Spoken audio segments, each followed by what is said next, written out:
நேசிக்கிறீர்கள் அன்பின் தகப்பனே, இந்த அருமையான அந்த காலை வேளையில இதுவரை ஆண்டவரை நீ நடத்தி தந்த இந்த எபினேசர் இனியும் இந்த செய்தியின் வேளையில அடியனை மறைத்து நீங்க வெளிப்படுங்க ஆண்டவரை. நான் மண்ணின்று நினைவு கூறுகிறேன் உன்னை நீங்க வெளிப்படுங்க.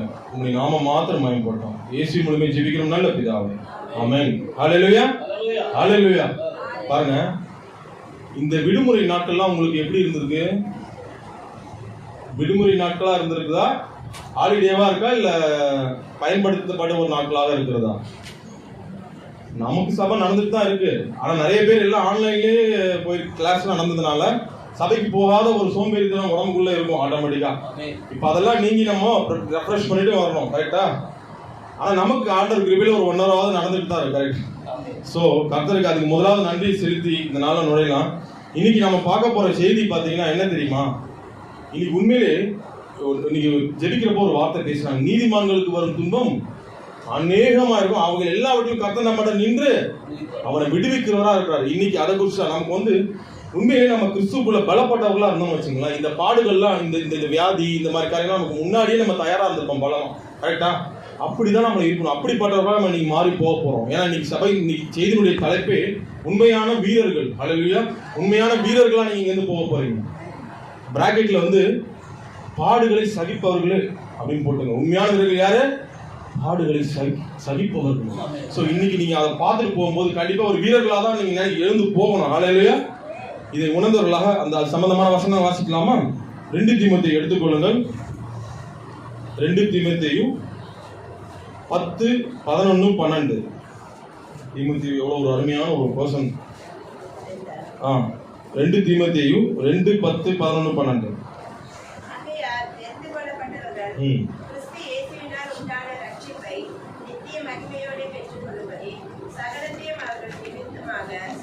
ஆமென். இந்த வார்த்தை உண்மை உள்ளது. என்னவெனில் நாம் அவரோட கூட மரித்தோமானால் அவரோட கூட பிழைத்திருப்போம், அவரோட கூட பாடுகளை சகித்தோமானால் அவரோட கூட ஆளுகையும் செய்வோம். நாம் அவரை மறுதலித்தால் அவரும் நம்மை மறுதலிப்பார். ஆமென். ஹல்லேலூயா. பாருங்க, பாடுகளை குறித்துதான இந்த செய்தி நீங்க நினைக்காதீங்க. நம்ம இந்த உலகத்துல வாழ்கிற இந்த மூச்சின் நமக்குள்ள உடம்புல இருக்கு தெரியுமா? அந்த மூச்சு முடிவு வரையில் நமக்குள்ள பாடுகள் இருக்கும் சொன்ன இல்லைன்னு நான் கண்டிப்பா சொல்லவே மாட்டேன். இந்த வேதமும் அதை சொல்லவே இல்லை. கண்டிப்பா பாடுகள் இருக்கு, புரியுதா? ஆனா அந்த பாடுகள் நம்மளை மேற்கொள்ளாம நம்ம பாதுகாக்கணும். வந்தாலும் அதை நம்ம பலப்படுத்துகிறதாக இருக்கணும்னு தான் இன்னைக்கு நீங்க கேட்டு போறீங்க. வேற ஏதாவது கூட உங்களுக்கு பெருகுவாயின்னு சொல்லி நீங்க ஆசீர்வாத செய்திகள் எடுக்கலாம். ஆனால் இதை நீங்க தெரிஞ்சுக்கிட்டாதான் பாடுகள்ல நீங்க நீச்சல் அடிக்க முடியும். ஹல்லேலூயா. தங்களுக்கு நாம் பயன்படுத்தலாமா? எந்த ஒரு வியாதியா இருந்தாலும் சரி, எதுவா இருந்தாலும் சரி, எது உங்களை எந்த பாடுகளும் உங்களை அமுழ்த்து போடாது. பாருங்க, இந்த உலகத்துல இங்க நீங்க வந்திருக்கிறீங்க, சந்தோஷம்ன்ற பேர்ல நீங்க என்ன நினைக்கிறீங்க? சந்தோஷத்துக்கு நீங்க என்ன சொல்லுவீங்க? பல பேர்கள் இந்த உலகம் வச்சிருக்கோம். மகிழ்ச்சி, களியாட்டங்கள், ஹாப்பினஸ் நிறைய சொல்லுவாங்க, கரெக்டா? இன்னும் நிறைய உலகம் வைக்கிற பேர்லாம் வேற வேற மாதிரி இருக்கும், கரெக்டா? ஆனா வேதம் பாருங்க, கிறிஸ்துவோடு கூட பாடுபடுகிறத சந்தோஷமாக நமக்கு அடையாளப்படுத்துகிறது. இது நீங்க இந்த கடைசி காலத்துல நம்ம ஏன் நம்ம தெரிஞ்சுக்கணும்னா, பாடுகளை குறித்த செய்தியை நம்ம உணர தவறும் பொழுது கண்டிப்பாக நம்ம எப்படி இருக்கிறோம்? அதாவது பாடுகள் இல்லாத கிறிஸ்தவம் என்பது உயிர் இல்லாத சவம் போன்றது. மனதில் ஈர்த்திக் கொள்ளுங்க. ஹல்லேலூயா. பாடுகள் இல்லாத கிறிஸ்தவம் என்பது உயிர் இல்லாத சவம் போன்றது. இதை நீங்க மனசுல வைத்துக்கிட்டு இந்த கடைசி காலத்துல இந்த 10வது வசனத்தை மறுபடியும் வாசிமானீங்க.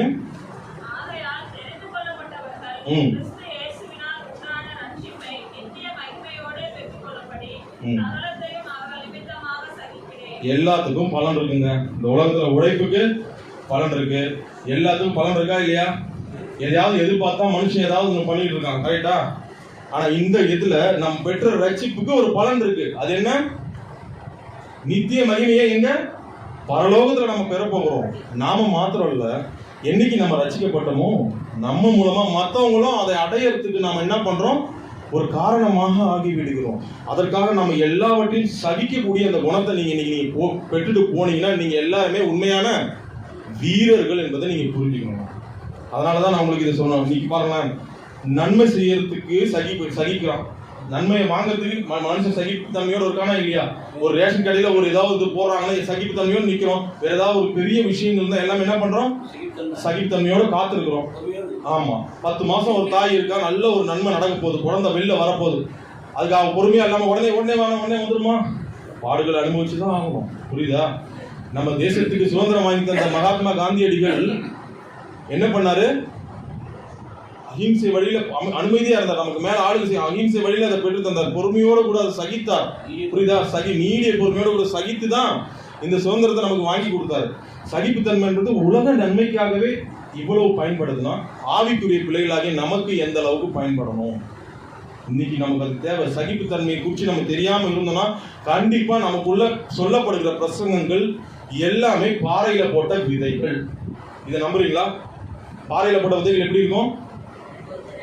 கொஞ்ச நேரத்துல அப்புறமா என்ன ஆகும்? வாடி போய் ஒண்ணுமே இல்லாம போயிடும். நமக்குள்ள போடப்படுகிற வேத வசனங்கள் பாறையில போட்ட விதையா, நல்ல நிலத்துல போட்ட விதையா? நல்ல நிலத்துல போட்ட விதைனா கண்டிப்பா இந்த உலகத்துல இருக்கிற பிரச்சனைகளை எடுத்து கூறுவதாக இந்த வேதம் அப்படிதான் அடையாளப்படுத்துகிறது. பாடுகள் இல்லாத கிறிஸ்தவம் எதுவும் இல்லை. பாருங்க, இன்னும் ஒரு அருமையான இந்த வசனம், இந்த அதிகாரத்துல 2வது அதிகாரத்துல ரொம்ப பிடிச்ச வசனம் இருக்கு. வாசிமா 2 தீமோத்தேயு 2:3 வாசிமா. வாசிமா, எனக்கு ரொம்ப பிடிக்கும் அந்த வசனம். இந்த வசனம் உங்களுக்கும் பிடிக்க ஆரம்பிச்சோம். ஹல்லேலூயா. நான் என்ன சொன்னேன்? நீயும் இயேசு கிறிஸ்துவுக்கு நல்ல போர் சேவகனாய் தீங்கு அனுபவி. என்ன இது ஊட்டிக்கு போய் நல்லா ஜாலியா என்ஜாய் பண்ணிட்டு அனுபவி சொல்ற மாதிரி சொல்றாரு பவுல். தீங்கு அனுபவிக்கிறது அவ்வளவு சந்தோஷமா? ரைட்டா?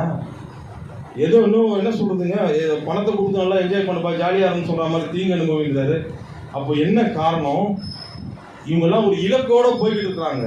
புரியுதா நான் சொல்றது? பவுலா இருந்தாலும் சரி, பவுல் அந்த வாலிப சகோதரன் அந்த தீமோத்தேயுவா இருந்தாலும் என்ன பண்றாரு? அவர் தயார்படுத்துகிறார். புரியுதா நான் சொல்றது? நல்ல போராட்டத்தை போராடுவதற்காக இந்த உலகத்துல வாழ்கிற நம்ம எல்லாரும் நல்ல போராட்டத்தை போராடுறதுக்காக அழைக்கப்பட்டிருக்கோம். இதை நீங்க முன்னதாக புரிஞ்சுக்குங்க. புரியுதா? அந்த காலத்துல இந்த கிறிஸ்தவத்துல இந்த சகிப்புத்தன்மை என்பது எப்படி தெரியுமா இருந்துச்சு? சுவிசேஷத்திற்காக எதையும் சகிப்பவர்களா இருந்திருக்காங்க. மிஷினரிங்க எவ்வளவு பேர் இருந்திருக்காங்க. ஆனா இன்னைக்கு அந்த காலத்துல நான் ஏன் சொல்றேன், அதை ஏன் பிரிச்சு சொல்றேன் தெரியுமா? இன்னைக்கு அது எப்படி இருக்கு? அந்த சகிப்புத்தன்மை நமக்குள்ள ரொம்ப தாங்கி வலி எடுத்துக்கிச்சா? என்னதுங்க? ரொம்ப சகிப்புத்தன்மை தாங்க முடியாம வலிக்குதாங்க. இன்னைக்கு நமக்கு அப்படி வழிபடி நம்மளாம் யாரு? வீரர்கள். ஆளுநர் கரங்கத்துட்டு அவங்க மயமத்தலாமா என்ன ஒரு மாதிரி உட்காந்து நம்மளாம் வீரர்கள். இருக்கக்கூடாது வாழ்க்கையில. எப்பவுமே வாழ்க்கையில பிளஸ்ஸாவே போகாது. எல்லா வருகிற சூழ்நிலையும் எதிர்கொள்ளக்கூடிய வீரர்கள். ஆளுநரியா அந்த தைரியத்தோட இங்க நீங்க போகணும். ஆகையால் இந்த தீங்கு அனுபவின்றதை குறித்து கவலையப்படாதீங்க. அதை குறித்து நான் பின்னாடி சொல்றேன். தீங்கு அனுபவிக்கிறதுக்கு யார் நம்மளோட இருக்கிறார்ன்றதை நீங்க தெரிஞ்சுக்கணும். பாருங்க, இந்த இடத்துல இந்த சொன்ன அந்த சகிப்புத்தன்மையை பத்தி இன்னைக்கு அது வலி தாங்க முடியாம ஒரு வேலை எங்க போயிடுச்சுன்னு தெரியல. ஆனா இன்னைக்கு அந்த சகிப்புத்தன்மையை உங்களுக்கு மறுபடியும் ஞாபகப்படுத்துறது தான் இங்க வந்திருக்கு. ஹல்லேலூயா. இந்த இடத்துல போர் சேவகன் என்று சொல்ற ஒரு வார்த்தை உண்மையிலே அருமையான வார்த்தைங்க. நீயும் இயேசு கிறிஸ்துவுக்கு நல்ல போர் சேவகனாய் தீங்கு அனுபவி. ஏன் தெரியுமா? 10வது வசனத்தை ஒரு வாட்டி ரிமைண்ட் பண்ணுங்களேன். 10வது வசனத்தில் நாம் பெற்ற ரட்சிப்ப என்ன போட்டிருக்கு? 10வது வசனத்துல தெரிந்து கொள்ளப்பட்டவர்கள் கிறிஸ்து இயேசுவினால் உண்டான ரட்சிப்பை பெற்றுக் கொள்ளும்படி யார் நிமித்தம்? என்னைக்கு நீங்க ஆண்டவருக்குள்ள வந்துட்டீங்களோ கேட்கிற எல்லாமே நம்ம மத்தவங்களுக்கு கொடுக்கணும். நல்லா யோசிச்சு பாருங்க. பெருகிற எல்லாத்தையும் மத்தவங்களுக்கு கொடுக்கணும். போன வாரத்துல பரமண்டல ஜெபத்துல என்ன கேட்டோம்? எல்லாமே ஜபிச்சாலே யாருக்கு எல்லாமே நம்ம மத்தவங்கள மையப்படுத்தி தான் வருது. நாம மாத்திரம் எதையுமே பண்ண முடியாது. இப்ப இந்த இடத்துல யாருக்காக எல்லாவற்றையும் சகிக்கிறவரா அவர் காண போறாரு? பவுல் சகிக்கிறவரா காண போறாரு. இன்னைக்கு நீங்க வந்திருக்கிறீங்க நம்ம மூலமா. நான் போர் சேவகன் ஏன் இங்க ஞாபகப்படுத்துறாருன்னா, ஒரு அரசன் இந்த நாட்டுல போரிடுறாருன்னு வச்சுங்களேன். யாருக்காக போரிடுறாங்க? எதிரி நாட்டு இந்த உலகத்துல உள்ளக்குள்ள வந்துடக்கூடாது. அதுக்கு போர் சேவகர்கள் எப்படி இருப்பாங்க? அப்படியே கேஷுவலா உட்காந்து ஜாலியா அப்படியே கூட்டி இருப்பாங்க. எப்படி இருப்பாங்க? உடலையும் மனதையும் எல்லாம் சகிக்கிறதுக்கு ஆயத்தமாக இருப்பார்கள். அவங்க பாருங்க எல்லாத்தையும் ஏன் நாட்டு மக்களுக்காக. இந்த 10ஆம் வசனத்தை கம்பேர் பண்ணுங்க. நாம எல்லாமே ரட்சிக்கப்பட்டுட்டோம். நமக்காக மாத்திரம் இந்த ரட்சிப்பு இல்ல. நல்லா புரிஞ்சுக்கிட்டீங்களா? மற்றவர்கள் நம் மூலமா ரட்சிக்கப்படுவதற்கு நாம பயன்படணுங்க. நம்ம அந்த அளவுக்கு முதிர்ச்சி அடைஞ்சிருக்கோமா? இன்னைக்கு நம்மளையே நம்ம பார்த்துட்டு நம்ம பாடுகளை சகிக்க முடியாம இருக்கிறோமா? இன்னைக்கு ஆண்டவர் ஒவ்வொரு நம்ம என்னையும் பார்த்து கேட்கிறாரு. நம்ம மற்றவங்க பாடுகளுக்காகவும் நம்ம சகிக்கிறவர்களாக காணப்படணும். அந்த அளவுக்கு முதிர்ச்சி அடையணும். தேவனுடைய வருகை எப்போ வேணாலும் இருக்கிறோம். நல்லா புரிஞ்சுக்கிடுங்க. இந்த ரட்சிப்பு எனும் பூவை நாம் என்ன பண்ணோம்? மற்றவங்களுக்கு வாடாம கொடுக்கணும். அதுக்கு நாம வாசனை அதை இழக்காம இருக்கணும் அந்த பூவை, புரியுதா? அப்பதான் நம்ம என்ன பண்ண முடியும், அவங்களை ஆதாயப்படுத்திக் கொள்ள முடியுங்க. இன்னைக்கு வந்த ஒவ்வொரு இந்த வைராகியத்தோடு போங்க. நாம ஒரு போர் வீரனா நான் இருக்கேன், ஒரு வீரனா இருக்கிறேன். நான் என் பாடுகளை மட்டும் இல்ல, மற்றவங்க பாடுகளையும் அவங்களுக்காக எதையும் சகிக்கிறதுக்காக, அவங்க ரட்சிப்பின் நித்திய மகிமையை அடைவதற்காக நான் எதையும் சகிப்பன்ற அந்த ஒரு எண்ணத்துல இருந்து போங்க. பாருங்க, அதாவது நீங்க ஒரு விஷயம், இந்த உலகத்துல நாம பிறந்திருக்கோம், கரெக்டா? பிறந்ததுக்கு ஒரு அர்த்தம் சொல்லணும்னா நீங்க எதை வச்சு நீங்க சொல்லுவீங்க? உங்க ஒவ்வொருத்தருக்கிட்ட நான் கேட்கிறேன். நம்ம பிறந்திருக்கோம், பிறந்ததுக்கு என்ன அர்த்தத்தை நீங்க சொல்லுவீங்க? வசதி, வசதியை வச்சு சொல்லுங்க. நான் பெரிய வசதி, எதனால நீங்க சொல்ற காரியத்தினால மனுஷன் கவரப்படுவான். வசதி, பெரிய வசதியா இருக்கேன், பெரிய டாப் லெவலா வந்துட்டேன், அதை வச்சு ஒருத்தன் சொன்னா அதனால அவனால என்ன ஆயிடும், அவன் ஒன்னு இதுவாயிடும்னா வேற என்ன காரணத்தை நீங்க காட்டுங்க. ஒரு நீங்க பிறந்ததுக்கு ஒரு அர்த்தம், நான் இதை சாதிச்சுட்டேன், இது பண்ணிட்டேன், இது எல்லாமே இது எதுன்னு நீங்க சொல்ல முடியும்? எதுவுமே உங்களை பார்த்து மனுஷன் பொறாம தான் படுவான், இல்லை ரொம்ப நெருக்கமானவங்க சந்தோஷப்படுவாங்க. உங்களுடைய வசதிகளையோ உங்களுடைய காரியங்களையும் பார்த்து அவன் சந்தோஷப்பட மாட்டான். ரொம்ப நெருக்கமானவங்க தான் சந்தோஷப்படுவாங்க. இன்னும் மற்றவன் என்ன பண்ணுவான், வெளியே நல்லா பேசுவான், உள்ளுக்குள்ள பொறாமப்பட்டுட்டு போவான். அப்போ இந்த உலகத்துல பிறந்ததுக்கு ஒரு அர்த்தம் கொடுக்கணும்னா எதன் மூலமா நீங்க அர்த்தத்தை கொடுப்பீங்க மற்றவங்களுக்கு? அது பேர் என்ன? ரட்சிப்பு. ரட்சிப்பின் மூலமாகவே நீங்க இந்த உலகத்துல பிறந்ததுக்கு மற்றவங்களுக்கு அர்த்தத்தையே நீங்க சொல்ல முடியும். புரியுதா உங்களுக்கு? இது ஏன்னு சொல்றேன்னா, நம்ம என்னதான் சந்தனமும் ஜவ்வாதும் நம்ம போட்டு மற்றவங்கிட்ட காட்டி நம்ம உடம்ப நம்ம பார்த்துக்கிட்டாலும், ஒரு நாள் நம்ம என்னதான் உடம்ப மற்றவங்கிட்ட இது பண்ணி பெருசா காட்டினாலும், பெரிய காரியங்கள் நம்ம செஞ்சாலும், ஒரு நாள் மண்ணால் மூடப்படுகிற நாட்கள் வரதான் போகுது. அப்ப எதுவும் எல்லாமே போலிங்கிறது புரியுதா? இன்னைக்கு நம்ம எதை குறித்து எதுவும் அர்த்தம் சொல்லணும்னா ரட்சிப்பு மூலமா தான். பாருங்க, இந்த வசனம் பாருங்க, பிரசங்கி இதுல அருமையா கூறுகிறார் பாருங்க. அவர் எல்லாத்தையும் அனுபவிச்சாரு. ஆனா அவர் என்ன சொல்றாரு தெரியுமா? பிரசங்கி 1:2-3 வாசிமா. மாயை மாயை எல்லாம் மாயை. உண்மையிலே இது எழுதின சாலமோனுக்கு அது மிகவும் பொருந்தும். அந்த அளவுக்கு அனுபவிச்சாருப்பா அவரு. மாயை மாயை. பிரசங்கி 1ஆம் அதிகாரம் 2-3. 3ஆவது வசனம் வாசிமா. பலன் என்ன? எதுக்கோ சகிக்கிறான், எல்லாத்துக்கும் சகிச்சு அதெல்லாம் பெற்றுக்கிறான். ஆனா அதனால அவனுக்கு என்ன பலன்? அப்ப எது பலன் தரக்கூடியதாக இருக்கிறது? நாம பெற்ற ரட்சிப்பு. நான் சொல்றது புரிஞ்சுக்கிங்க, நல்லா கவனத்துல எழுதிக்கிங்க. தயவுசெய்து வேற எங்கேயும் சிந்தனைய சிதறவே விடாதீங்க. எது பலன் தரக்கூடியதாக இருக்கிறது? நாம் பெற்ற ரட்சிப்பு. அதனாலதான் நான் சொன்னேன், இந்த ரட்சிப்பின் மூலமாக மாத்திரமே நாம் மற்றவங்களுக்கு ஒரு அர்த்தத்தை, நித்திய ஜீவன். அதான் நித்திய ஜீவன் தான். உங்க மூலமா அவங்க நித்திய மகிமையை அடைவாங்க. புரியுதா? அது அந்த அளவுக்கு நாம ப்ரிப்பேர் ஆகணும் இந்த கடைசி காலத்துல. இப்ப கூட அவர் சொன்னார், இந்த இதெல்லாம் கவரப்படுகிறது. நேற்று கூட வாலிபர் கொடுத்து அந்த செய்தியெல்லாம் அந்த மாதிரி தேவனுடைய வார்த்தை கவரப்பட்டு மற்றவங்களை டச் பண்ணி தேவனுடைய நித்திய மகிமையை அடையறதுக்கு நம்ம என்ன பண்ணணும்?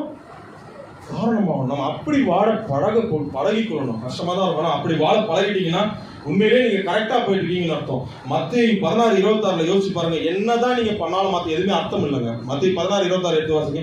மனுஷன் உலகம் முழுவதையும் ஆதாயப்படுத்திக் கொண்டாலும் தன் ஜீவனை நஷ்டப்படுத்தாமல் அவனுக்கு லாபம் என்ன?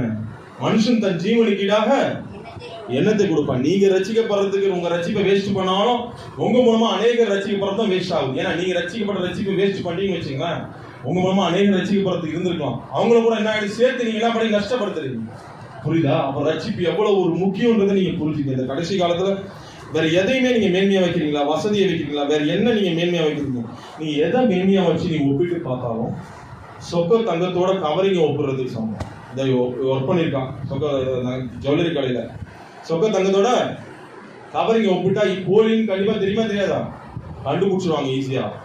அது போலதான். அப்ப எது சொக்க தங்கம்? நீங்க பெற்ற ரட்சிப்பு. சரி, இப்ப நம்ம ரட்சிக்கப்பட்டோம், ஓகே. அந்த ரட்சிப்பை நம்ம எப்படி நம்ம அதை ஃபினிஷ் பண்றோம் அப்படின்றது தான் இன்னைக்கு நம்ம வந்திருக்கோம். எப்படி ஃபினிஷ் பண்ணோம்? நம்மோட அதை முடிச்சுக்கிறோமா? நம்ம மூலம் மற்றவங்களுக்கு அதை எடுத்து சொல்றோமா? அதுக்கு நாம எப்படி சகிக்கிறோம்? அதுதான் இன்னைக்கு. பாருங்க, ஒரு ஓட்டப்பந்தயத்துல நீங்க ஓடிட்டு இருக்கீங்க. என்னதுங்க? ஒரு ஓட்டப்பந்தயத்துல நீங்க ஓடிட்டு இருக்கீங்க. இந்த உலகத்துல ஓட்டப்பந்தயத்துக்கு என்ன பண்ணுவாங்க? வேகமா ஓடினாதான் பரிசு. பொறுமையா ஓடினா பரிசு கொடுப்பாங்களா? கொடுக்க மாட்டாங்க. ஆறுதல் கூட சொல்ல மாட்டாங்க. பொறுமையா ஓடினா. புரியுதா? ஆனா நம்மளை பொறுத்தவரை ஆண்டவருடைய பிள்ளைகளாகி நம்மளை பொறுத்தவரை எபிரேயர் 12:1 எடுக்கலாம். இன்னும் அருமையா அங்க போடப்படுறது பாருங்க. இன்னைக்கு கூட பாடுறப்போ அந்த இதை சொன்னாங்க, நம்ம பெற்றுக்கொள்ளத்தக்க ஓடணும். எபிரேயர் 12:1 எடுத்து வாசிங்க. அக்கில மேகம் போன்ற இதனை திரளான சாட்சிகள் நம்மை சூழ்ந்து கொண்டிருக்க, பாரமான யாவற்றையும் நம்மை சுற்றி நெருங்கி நிற்கிற பாவத்தின் தன்னை விட்டு விசுவாசத்தை துவங்குகிறவரும் முடிக்கிறவருமாய் இருக்கிற இயேசுவை நோக்கி நமக்கு நியமித்த ஓட்டத்திலே வேகமாக வா. என்ன போட்டிருக்கு? பொறுமையோட ஓடணும். நம்ம எல்லாம் ஒரு இலக்கு இல்லாம ஓடுறவங்க கிடையாது. நம்ம ரட்சிக்கப்பட்டுட்டோம். நம்ம மூலமா நம்ம ஏன் பொறுமையா ஓடணும்னா, நம்ம கூட இருக்கிறவங்களுக்கு இலக்கை அவங்களுக்கு காட்டி கொடுக்கணும். அவங்களையும் ஓட வைக்கணும். நம்ம ரட்சிக்கப்பட்டு நம்ம வேகமா ஓடி நம்ம மட்டும் போய் பரிசு வாங்குறது மாத்திரம், நம்ம மட்டும் பரிசு வாங்குறது இல்லை. நம்ம ரட்சிப்பை நம்ம காத்துக்கிட்டு நாம பொறுமையான ஓடணும், மற்றவங்களையும் அந்த ஓடும்படியான இலக்கை காட்டணும். அதற்காக தான் நீங்க அழைக்கப்பட்டிருக்கீங்க. நல்லா புரிஞ்சுங்க. 1 தீமோத்தேயு 4:6 பாருங்க, பவுல் சொல்றாரு. 2 தீமோத்தேயு 4:6 நானே வாசிக்கிறேன். நல்ல போராட்டத்தை போராடினேன், ஓட்டத்தை முடித்தேன். இது ஒரு என்ன போட்டிருக்கு? விசுவாசத்தை காத்துக்கொண்டேன். இது முதல் நீதியின் கிரீடம் எனக்காக வைக்கப்பட்டிருக்கிறது. நல்லா புரிஞ்சுங்க. நீங்க ஓடுறது, ரட்சிக்கப்பட்டது எல்லாமே இந்த கிரீடத்தை பெறுவதற்காகங்க. நீங்க மாத்திரம் இல்ல, உங்க மூலமா மத்தவங்களை பெறணும். அதுதான் இப்ப 10ஆம் வசனத்தை கம்பேர் பண்ணீங்க. உங்க மூலமா அவங்க என்ன பண்ணும்? நித்திய மகிமை அவங்களும் பெறணும்னா எல்லாவற்றையும் சகிக்கிறவர்களாக நீங்க மாறணும். புரியுதா? இன்னைக்கு தேவன் அதான் உங்களுக்கு ஞாபகப்படுத்துற. சகிப்புத்தன்மை உங்களுக்கு எப்படி இருக்குன்னு நீங்களே யோசிச்சு பாத்துருங்க. தேவன் நம்மளை பார்த்து கேட்கிறார். நல்லா புரிஞ்சுங்க. இந்த உலகத்துல ஒரு புத்தகம் வாங்கி படிச்சீங்கன்னா அதுக்கு கண்டிப்பா எண்டுன்னு ஒண்ணு இருக்கா இல்லையா? கமா போட்டே புத்தகம் முடிக்கிறாங்களா? எண்டுன்னு ஒண்ணு இருக்கா இல்லையாங்க? இன்னைக்கு நீங்க ரட்சிக்கப்பட்டீங்கன்னா கண்டிப்பா ஒரு முடிவு இருக்கு. ரட்சிக்கப்பட்டு இனி மட்டும் ரட்சிக்கப்பட்டா இஷ்டம் போல வாழ்ந்துட்டு கடைசியில ஆத்துல ஒரு கால் சேத்துல ஒரு கால் வச்சு போல என்ன நடக்கும்? பரலோகம். நீங்க ரட்சிக்கப்பட்டீங்க, சேத்துல இருந்து அவனையும் தூக்கி விடுற பொறுப்பு உங்களுக்கு இருக்கு. நீங்க வந்துட்டீங்க. புரியுதா? அதனால நம்ம இந்த ரட்சிப்புக்கு ஒரு முடிவு இருக்கு. அந்த முடிவு எங்க தெரியுமா? பரலோகத்துல நீங்க கால் வைக்கும் பொழுது மாத்திரமே. அது வரையிலும் இந்த உலகத்துல பாடுகளுக்கு நான் தைரியமா சொல்ல முடியும். வேதமும் அதை இயேசு கூறுகிறது.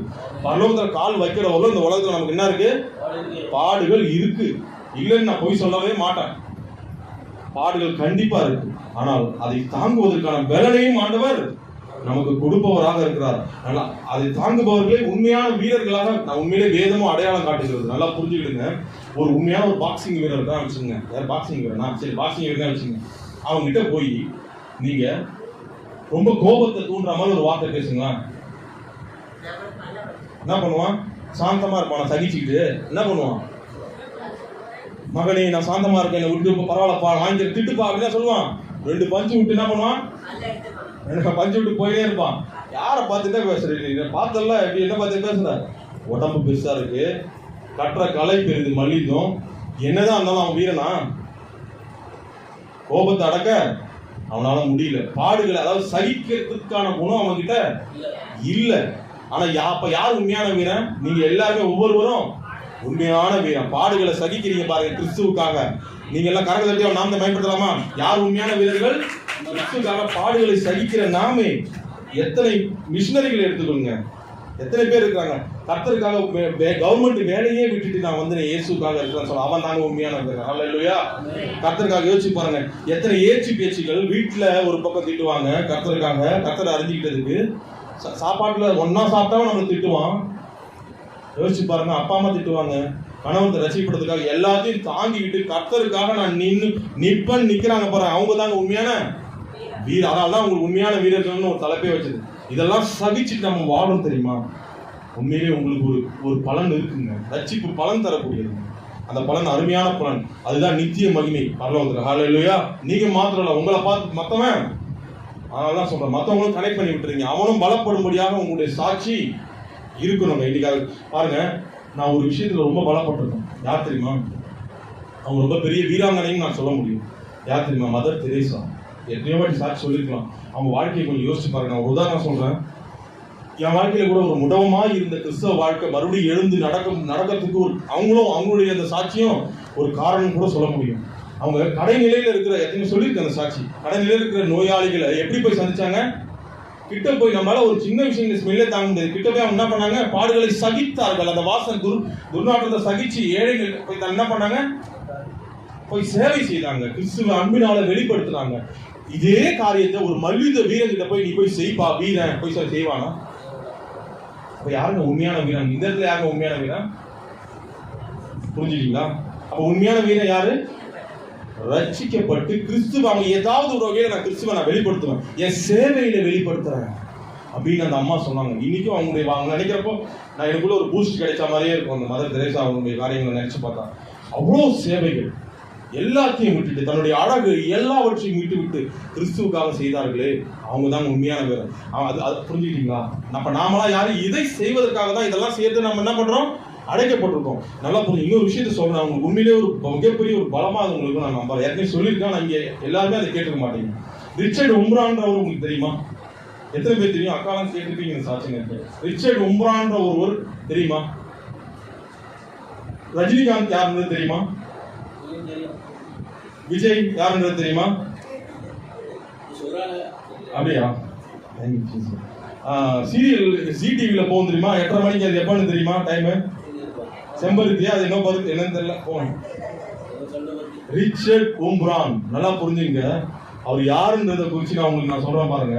எல்லாத்தையும் ரொம்ப விளக்கமா சொன்னா கண்டிப்பா நம்ம இங்க இருந்து எழுந்து போறப்போ உண்மையிலே பயங்கர ஒரு துள்ளி குதிச்சு ஓடிடுவீங்க. அவ்வளோ ஒரு சாட்சி அவருடைய சாட்சி பாருங்க. சிறைவாசத்தை 14 வருஷம் சிறையில கர்த்தருக்காக ருமேனியா தேசத்துல கம்யூனிஸ்டுகள் இருக்கிற ஒரு பகுதியில் அவர் என்ன பண்ணாருன்னா சிறையில் அடைக்கப்பட்டாரு. சிறையில் எப்படி இப்ப இருக்கிற சிறையா? ஏசியில உள்ள சிறை கொடுத்துட்டு எப்படின்னா சாப்பாடு கொடுக்குற, பிரியாணி தான் கொடுக்குற, அந்த திருட்டுத்தனமா பிரியாணி கொடுக்குற அந்த சிறையில இருந்தாரு. இங்க இருந்து இப்படி நகர்ந்த ஆணிகள் படுத்து. அதான் புரிஞ்சுக்கணும். கம்யூனிஸ்ட் தேசத்துல கிறிஸ்துவை குறித்து பிரசங்கிக்கிறது சாதாரணமானது இல்லை. அதையும் ஒரு வைராக்கியமா கிறிஸ்துவை குறித்து பிரசங்கிச்சு அதன் நிமித்தமா சிலுவையில கூட சொல்லலாம், சிறையில அடைக்கப்பட்டவர். அப்படி இருந்தவர் இப்படி கொஞ்சம் நகர்ந்தா நான் ஆணிகள் அந்த ஸ்பேஸ்ல நடுவில் இருக்கப்பட்டிருந்தார். பாத்ரூம் போறது கஷ்டம், இன்னும் நிறைய சொல்ல முடியல என்னால. அப்புறம் பசியோட இருக்கிற எலிகளை என்ன பண்ணுவாங்க? உள்ளுக்குள்ள விட்டுடுவாங்களாம். என்னாவும் பசியோட இருக்கிற எலி என்ன பண்ணுவோம்? மேல அடி விட்டுட்டு போவோம். கொஞ்சம் போவோம். என்ன பண்ணுவோம்? ஒவ்வொன்னா அடிக்க ஆரம்பிச்சேன். அவருடைய அந்த காயப்பட்ட எலும்புகள்லாம் போட்டோ இருக்கு, நெட்ல போய் பாருங்க. உடைக்கப்பட்ட எலும்புகள்லாம் இருக்கு, அத்தனை அடிகள். ஆனாலும் கிறிஸ்துவ உறுதியாக பற்றி பிடித்து கொண்டு எப்படி தெரியுமா இருந்தாரு? அவரை பார்த்தாலே ரசிக்கப்படுவாங்க. அதனாலே பார்க்க மாட்டாங்க. உள்ள என்ன பண்ணுவாங்க? மூடிடுவாங்களாம். அவர் வெளியில இருந்து யாராவது பார்க்க வந்தாலே ரசிக்கப்படுவாங்களாம். அந்த மாதிரி அப்பதான் அவங்க பிரசங்கம் கூட பண்ண பாருங்க. அப்படி ஒரு பிரசங்கம் தேவன் அந்த நகந்தாலும் மாட்டிக்கிட்டோம். அதே போல இன்னொரு ஃப்ரிட்ஜில் அவர் என்ன பண்ணுவாங்கன்னா உள்ள வச்சிருவாங்க. வேதனை அவர் எப்படி அனுபவிக்க பாருங்க. ஃப்ரிட்ஜில் உள்ள வச்சுட்டு மறுபடியும் அந்த குளிர் ஆகிட்ட உடனே என்ன பண்ணுவாங்க? மறுபடியும் அவரை ஹீட் ஆகிறதுக்கு மறுபடியும் அனல பகுதியில் வச்சிருவாங்களாம். எப்படி இருக்கும்? இதெல்லாம் தாங்கி கொண்டு ஆனாலும் கிறிஸ்துவை வின் அன்பை விட்டு என்னை பிரிப்பவன் யார் என்று ஒரு வைராக்கியமா இருந்த ஒரு மனிதர். அந்த மனிதர் ரொம்ப தூரம் இல்லை, 2001 என்னவோ தான் இறந்தார் அவர். நீங்க சாட்சி நெட்ல கூட போட்டு பார்க்கலாம். இவர் தான் இப்படின்னா இவர் மூலமா ரகசியமா போலீஸுங்களாம் அந்த கம்யூனிஸ்ட்லாம் ரசிக்கப்படுறது வாய்ப்பே கிடையாது. போலீஸ்லாம் கூட ரசிக்கப்படுறாங்க வெளியில அனுப்புறது, ரகசியமான போலீஸ். அந்த அளவுக்கு இவருடைய சாட்சி இருந்தது. 10வது வசனத்தை ஒப்பிட்டு பார்த்தீங்கன்னா உங்களுக்கு புரியும். எப்படி நித்திய மகிமைய பெறதுக்காக சகலத்தையும் நான் என்ன பண்றேன்? சகிக்கிறேன். இந்த அளவுக்கு நம்ம பாட அனுபவிக்கிறோமா? இந்த உலகத்துல எப்படி இருக்கிறோம்? நம்ம நகர அளவுக்கு அப்படி ஞானிலாம் வச்சா இருக்கு பாடு, ஜாலியா சந்தோஷமா தான் இருக்கும். இங்க இருந்து போறப்போ ஒரு முடிவு பண்ணிக்கிறேன், கிறிஸ்துவுக்காக நான் உண்மையான வீரனா இருப்பேன். வாழ்ற வரையில உண்மையான வீரனா இருப்பேன். ஹல்லேலூயா. எந்த அவரே அவ்வளவு பிரச்சனை தாங்கிட்டாங்க. நான் கொஞ்சம் தாங்க சொன்னேன் உங்களுக்கு. நல்லா இன்னொரு அவங்க மனைவியை குறித்து சொன்னா இன்னும் அழுதுறீங்க. அவங்க மனைவி இன்னொரு சிறையில தனியா பிரிச்சு வச்சிருந்தாங்க. அவர் சுரங்க பாதை பணி தெரியுமா? கீழே அவங்க ரொம்ப கஷ்டமான வேலையில அந்த லேடிஸுங்கெல்லாம் போட்டு கொடூரமானவங்களுக்கு எடுக்கிற அந்த பழக்கம்லாம் இருக்கு. அந்த மோசமானவங்க அந்த கம்யூனிஸ்ட் நிறைய என்ன பண்ணாங்க? அவங்களை அப்படியே உள்ள போட்டு கொடுமைப்படுத்தி அந்த வேலைகள்லாம் பண்ணிட்டு சாப்பாடு கொடுக்க முடியாது. கொடுங்க வாரத்துக்கு ஒரு வாட்டி தான் சாப்பாடு, அது கொஞ்சோண்டு பிரெட்டுக்கு தான் கொடுப்பாங்க. எலும்பும் தோலுமா அவங்க அம்மா அந்த அந்த அந்த அம்மா எப்படி ஆயிட்டாங்க? எலும்பு தோலுமா இருந்தாங்களாம். ஒரு நாள் அவங்க மகன் அவங்களை பார்க்க வந்தாங்க. எல்லாருங்க ஒரே ஒரு மகன், அவன் பேர் மீகாயின்னு நினைக்கிறேன். அந்த மகனை பார்க்கறதுக்கு அலோவ் பண்ணாங்க. சரி அலோவ் பண்ணிட்டாங்க.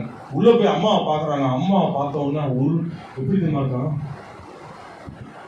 எலும்பு கூடு மட்டும்தான் இருக்கிற மாதிரி அப்படி ஒரு இழப்பு என்னதுங்க இழைச்சிருக்காங்க. ஆனா அப்போ அவங்க சொன்ன ஒரு வார்த்தை அவங்க பையனை அப்படியே ஒரு வைராகியத்தை அவங்களுக்குள்ள எரிய விட்டுருச்சு. அந்த சின்ன வயசுல வைராகியத்தை எரிய விட்டுச்சு. என்ன தெரியுமா? அவங்க சொன்னாங்க, மகனே இயேசு கிறிஸ்து மேல விசுவாசமா இருப்பா, விட்டுடாதப்பான்னு சொல்லிட்டு உள்ள போயிட்டாங்க. அவனுக்குள்ள அந்த வார்த்தை எப்படி தெரியுமா கிரியேட் பண்ணி அந்த கிரியை செஞ்சிச்சு? இவ்வளவு வேதனையில என் அம்மா ஒருத்தரை பத்தி சொல்றாங்கன்னா அதுக்கு முன்னாடி அவ்வளவு ஃபெய்த்தா இல்ல. அந்த ஒருத்தர் எந்த அளவுக்கு அவரோட இருந்திருக்காருன்னு இந்த காரணத்துல நான் பயன்படுத்தலாமா? அவரை நான் கண்டிப்பா வணங்கியே ஆகணும், அவருக்காக நான் ஏதாவது செஞ்சே ஆகணும், வைராகியத்தோட அங்க போனாங்க. ஹல்லேலூயா. இப்படி இருக்கணுங்க. அந்த எலும்பும் தோலும் இது சொன்ன பிறகு அவங்க சும்மா விட்டாங்க. இதை கேட்ட அந்த சிறைச்சாலை என்ன பண்ணாங்க, அந்த அம்மா மறுபடியும் கூட்டு போய் கொடுமைப்படுறாங்க, அடிச்சு. கவனிங்க, நம்ம அந்த மாதிரிலாம் பாடுபடுறோம். அந்த அம்மாவா இருந்தாலும் சரி, ரிச்சர்ட் உமரா இருந்தாலும் சரி, கிறிஸ்துவ மரணம் வரையில நம்ம விட்டே கொடுக்கல. ஹல்லேலூயா. இந்த வைராகியத்தோட தான் இங்க நீங்க போகணும். இது நீங்க உங்களை பார்த்து கேள்வி பரவலாம் ரசிக்கப்படணும். அவர் முகத்தை காட்டினாலே ரசிக்கப்பட்டுருவாங்க. அந்த அளவுக்கு உள்ளுக்குள்ள அவர் மறைச்சு வச்சிருந்தாங்க பாக்குறது கூட. அப்படி ஒரு ரிச்சர்ட் உம்ரானுடைய அந்த ஒரு சிறைச்சாலையில நகர கூட இடம் பார்த்தோம்னா எவ்வளவு கஷ்டம் யோசிச்சு பாருங்க. எல்லாத்தையும் சகிச்சு கொண்டு அவர் எல்லாத்தையும் இருந்தாருன்னா இன்னும் பாத்ரூம்லாம் போவாங்களா, அது பதில சாப்பாடுலாம் எவ்வளவு வேதனை அவருக்கு யோசிச்சு பாருங்க. வேணும்னே பண்ணுவாங்க கம்யூனிகேஷன். இதெல்லாம் தாங்கி சகித்தாரு. யாருக்காக? கிறிஸ்துவுக்காக. ஹல்லேலூயா. கிறிஸ்துவனுடைய அந்த பிள்ளைகளுக்காக. நீங்க எப்படி இருக்க போறீங்க, ரட்சிப்பு எப்படி ஃபினிஷ் பண்ண போறீங்க? நீங்க ஆண்டவர் நம்மளை பார்த்து கேட்கிறாரு. Just pass. இந்த ஸ்கூல்ல எல்லாம் அந்த 35 மார்க் எடுத்தா பாஸ் ஆகணும், தெரியுமா உங்களுக்கு? 35 மார்க் எடுத்தா பாஸ் ஆயிடும். இப்போ 35 40ஆமா தெரியல, 40ஆ 35. நான் அப்பலாம் சில பேர் என்ன பண்ணுவாங்க, லாஸ்ட் மினிட்ஸ்ல தான் படிப்பாங்க. என்னது, அதெல்லாம் ஜாலியா இருந்துக்கலாம், அப்படி ஜாலியா இருந்து என்ன பண்ணுவாங்க, லாஸ்ட் கடைசியா ஒரு வாரத்துல 35 மார்க் என்னென்ன தேவையோ டக்கு டக்கு டக்குன்னு குறிச்சு வச்சு என்ன பண்ணுவாங்க, அதை படிச்சு பாஸ் பண்ண பார்ப்பாங்க. ஆனா ஃபெயில் ஆயிடுவாங்க. ஏன்னா வேற அவங்க படிச்சதுக்கும் வேற ஒண்ணு வந்து ஃபெயில் ஆகிறதுக்கு நிறைய வாய்ப்புகள் இருக்கு. ஆனா 100 மார்க்கு எடுக்கணும்னு ஓடி படிக்கிறவன் எப்படி இருப்பான்? கண்டிப்பா 95 மார்க்காக எடுப்பான். 100 மார்க்காக வைராகியமா உட்காந்து படிக்க எப்படி இருப்பான்? 95 மார்க்காக எடுப்பான். இன்னைக்கு நம்ம ரட்சிப்பை எப்படி ஃபினிஷ் பண்ண போகிறோம்? நம்மளை மட்டும் காத்துக்கிறதே ரொம்ப ஆத்துல ஒரு கால் சேத்துல ஒரு கால் வச்சுட்டு நம்ம வாழ்ந்து கடைசியில அது நம்ம ரட்சிக்கப்படலாம், அது ஒரு இஷ்டத்துக்கு வாழலாம் அப்படின்னு நினைச்சிட்டு இருக்கீங்களா? இன்னைக்கு அடியோடு அந்த எண்ணத்தை எடுத்து போட்டுருங்க. இப்ப நான் சொன்ன பர்சன்ஸ்லாம் நினைச்சு பாருங்க. நான் சொன்னது இந்த மிஷினரி மாத்திரம் எவ்வளவு மிஷினரி எவ்வளவு பாடுகளை அனுபவிச்சிருக்காங்க. நம்ம அந்த அளவுக்கு எல்லாம் பாடுகள எல்லாமே நமக்கு சந்தோஷம்லாம் கிடைக்குது இந்த உலகத்துல. இதன் மத்தியில நம்ம தேவனை தொழுது கொள்வதற்கு நம்ம என்ன கஷ்டம்ன்றது தெரியல. புரியுதா? இன்னைக்கு உண்மையிலே இன்னும் வருவாங்கன்னு நினைச்சேன். எனக்கு ரொம்ப கம்மியா இருந்தது. அது ஒரு மனசுல ஒரு கஷ்டமா இருந்துச்சு. ஏன் இன்னைக்கு சபை சர்க்கத்தை குறிச்சு ஒரு அக்கறை உங்களுக்கு இல்லைன்னு போது மனசு கஷ்டமா இருந்துச்சு. ஆனா தேவன் இது ஒரு பாடம் நினைக்கல. அவனை கொண்டு வருவார். ஆனா அவர் கட்டம் தட்டி அவன் நாம பயன்படுத்தலாமா? இதுதான் இந்த மாதிரி சவால்கள் நிறைந்த நிலைகள் நம்ம ஆண்டவர் நோக்கி பார்க்கணும். இது பாடம் நினைக்கூடாது. ஆண்டவர் மறுபடியும் கொண்டு வருவார். ஹல்லேலூயா. நம்மளுடைய ஆக்டிவிட்டிஸ் அவங்கள கொண்டு வரும்படியா போடணும். இப்படி இந்த மாதிரி இருக்கா, ஏன் ஜெபக்குறைவு தான் காரணம். ஒவ்வொருத்தரும் அப்படி நினைச்சு பாருங்க. ஜெபக்குறைவு இன்னும் ஜெபத்தை அதிகமாக்கணும். அவ்வளவு பெரிய சிறைச்சாலையில அவ்வளவு ஜெபிக்க முடிஞ்சு கிறிஸ்து கர்த்தர் நினைக்க முடிஞ்சா நமக்கு என்னங்க பிரச்சனை? யாரும் உங்களை டார்ச்சர் பண்றா? வீட்டுல டார்ச்சர் பண்றாங்களா? யார் டார்ச்சர் பண்றா? அந்த அளவுக்கு யாரும் டார்ச்சர் பண்ணல. அதன் மனதில் கொள்ளும். உங்க ரட்சிப்பை 100% ஃபினிஷ் பண்ணலாம். நாம மாத்திரம் நம்ம மூலமா மற்றவங்களுக்கு அது போகிறபடி இருக்கணுங்க. பவுல் சொல்றார், பிள்ளைகளே உங்களுக்குள் கிறிஸ்து உருவாகும் வரை நான் கர்ப்ப வேதனைப்படுகிறேன். என்னது கர்ப்ப வேதனைப்படுறாராம் பவுல்ல எவ்வளவு அடிகள் வாங்கியிருக்காரு பாருங்க. அந்த மாதிரி எண்ணத்தை கொண்டவர்களாக நீங்க காணப்போங்க. ஆகையால் இந்த வசனம் பாருங்க, எவ்வளவு அருமையான ஒரு வசனம் பாருங்க. 1 கொரிந்தியர் 9:22 எடுத்து வாசிங்க. 1 கொரிந்தியர் 9:22. பலவீனரை ஆதாயப்படுத்திக் கொள்ளும்படிக்கு பலவீனனை போலானேன், எப்படியாகவும் சிலரை ரட்சிக்கும்படிக்கு நான் எல்லாருக்கும் எல்லாமானேன். உண்மையில அப்படிதான் நம்ம இருக்கோமா? அப்படிதான் இருக்கணும் தான். அவங்க தான் உண்மையான வீரர்கள். தொடர்ந்து வாசிமா. 23 வாசி. 23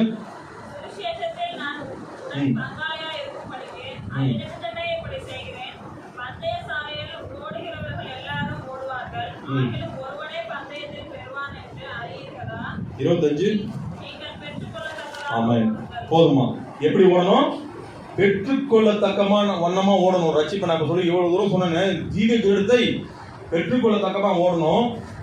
இலக்கு இல்லாம ஓடுறவங்களுக்கு இலக்கை காட்டுகிறவர்களாக ஓட வேண்டும். அப்பதான் உங்க ரட்சிப்பு சரியான முறையில் என்ன ஆகும்? பூர்த்தி அடையும். கடைசியா நான் உங்களுக்கு சொல்லி இந்த தலைப்பை முடிக்க போறேன். அப்போஸ்தலர் 6:13-14, அதாவது அப்போஸ்தலர் 6ஆம் அதிகாரத்துல ஸ்தேவானை குறித்து சாட்சி எல்லாருக்கும் தெரியுமா? சேவான் யாருங்க? உங்களுக்கு தெரியும். சேவான்னா தெரியுமா? எல்லாருக்கும் தெரியுமா? ஓகே, ரொம்ப சந்தோஷம். சேவானை குறிச்சு கல் எறிகிறாங்க.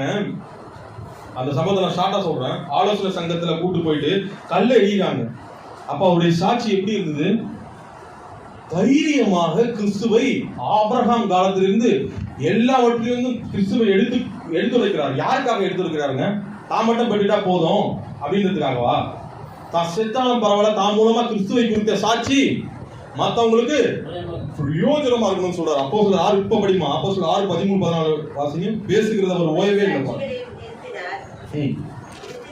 இவர்கள் இந்த மனுஷன் இந்த பரிசுத்த ஸ்தலத்திலும் வேத பிரமாணத்துக்கும் விரோதமாக தூஷண வார்த்தைகளை ஓயாமல் பேசுகிறார். எப்படிங்க பேசுறான்?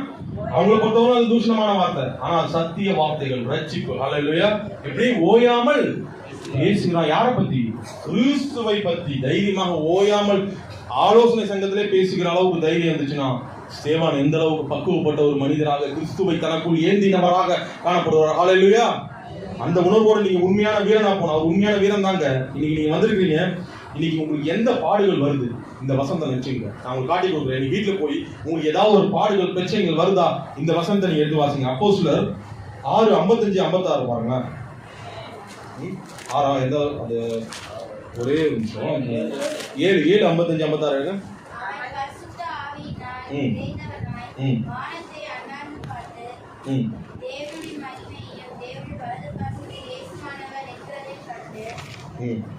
போதுமா?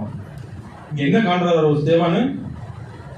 தேவனுடைய மகிமையையும் தேவனுடைய வலது, உங்களுக்கு வழி சொல்லி தராங்க. தேவனுடைய வலது பாரசத்தில் இருக்கிற இயேசுவானவர் நிற்கிறதையும், உங்களுக்கு ஏதாவது ஒரு பாடுகள், யாராவது துன்புறுத்துறாங்களா, வேற ஏதாவது வார்த்தைகளை கொள்றாங்களா, ஏதாவது பிரச்சனையா, உலகத்துல தாங்க முடியாத, சகிக்க முடியாத பாடம், கல் இருக்குது, ஒரு கல் போல உங்களுக்கு முன்னாடி காணப்படுதா, உங்களை வந்து அடிக்கிறாங்களா, கல் அடிக்கிறது போல, இந்த வசனத்தை நினைச்சுங்க. கண்ணை மூடிங்க. வீட்டுல இயேசுவே பரலோகத்தில் இருப்பவரே, அவர் உங்க கூட தான் இருக்கிறார், ஆவியானவர். ஹல்லேலூயா. அந்த ஆவியில நிறைஞ்சு அவர் நிற்கிறது, அந்த அழகு முகத்தை பாருங்க, அந்த அன்பு ததும்புகிற அந்த முகத்தை பாருங்க, அந்த தேவனுடைய பிதாவாகிய தேவனுடைய மகிமையை பாருங்க.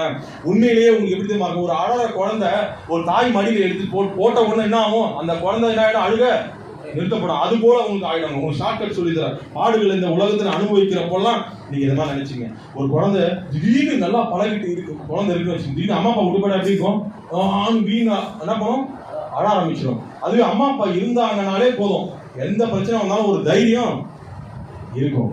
அப்படி நினைச்சீங்க. இந்த வசனத்தின் மூலமா யார் உங்க கூட இருக்கிறதா நினைச்சீங்கன்னா, தேவன் உங்களோட தாங்க இருக்கிறாரு. இந்த பிள்ளைங்களுக்குலாம் அந்த ஊசி குத்துவாங்க தெரியுமா? ஊசி குத்துவாங்க, கேள்வி எப்படி குத்துவாங்க? எடுத்த உடனே ஸ்ட்ரெயிட்டா போய் ஊசி குத்துவாங்களா? என்ன பண்ணுவாங்க?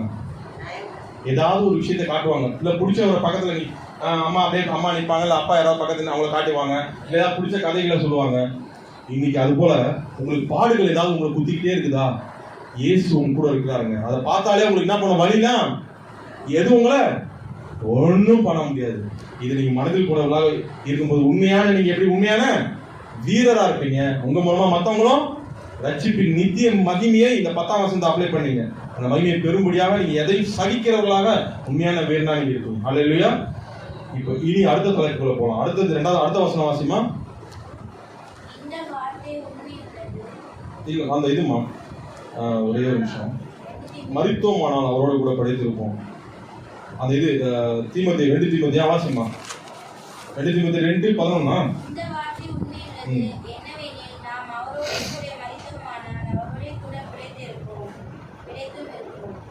இப்போ நமக்குள்ள வந்து இப்ப இந்த பாடுகளை சகிக்க முடியல, கரெக்டா? அநேக வேலைகளில புலம்புகிறவனா காணப்படும். அதுக்கு என்ன பண்ணணும்? நாம முதல்ல நம்ம மறிக்கணும். மறிக்க வேண்டியவர்களுக்கு நம்ம என்ன பண்ணணும்?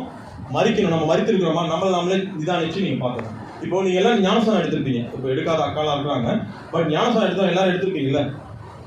ஞானஸ்தானம் எடுக்கிறப்போ என்ன பண்ணுவோம்? மறித்து பாவத்திற்கு நீதிக்கு பிழைக்கிறோம், கரெக்டா? உண்மையிலேயே அந்த கிரியைகள் அன்னையோட முடிஞ்சு பேசாது.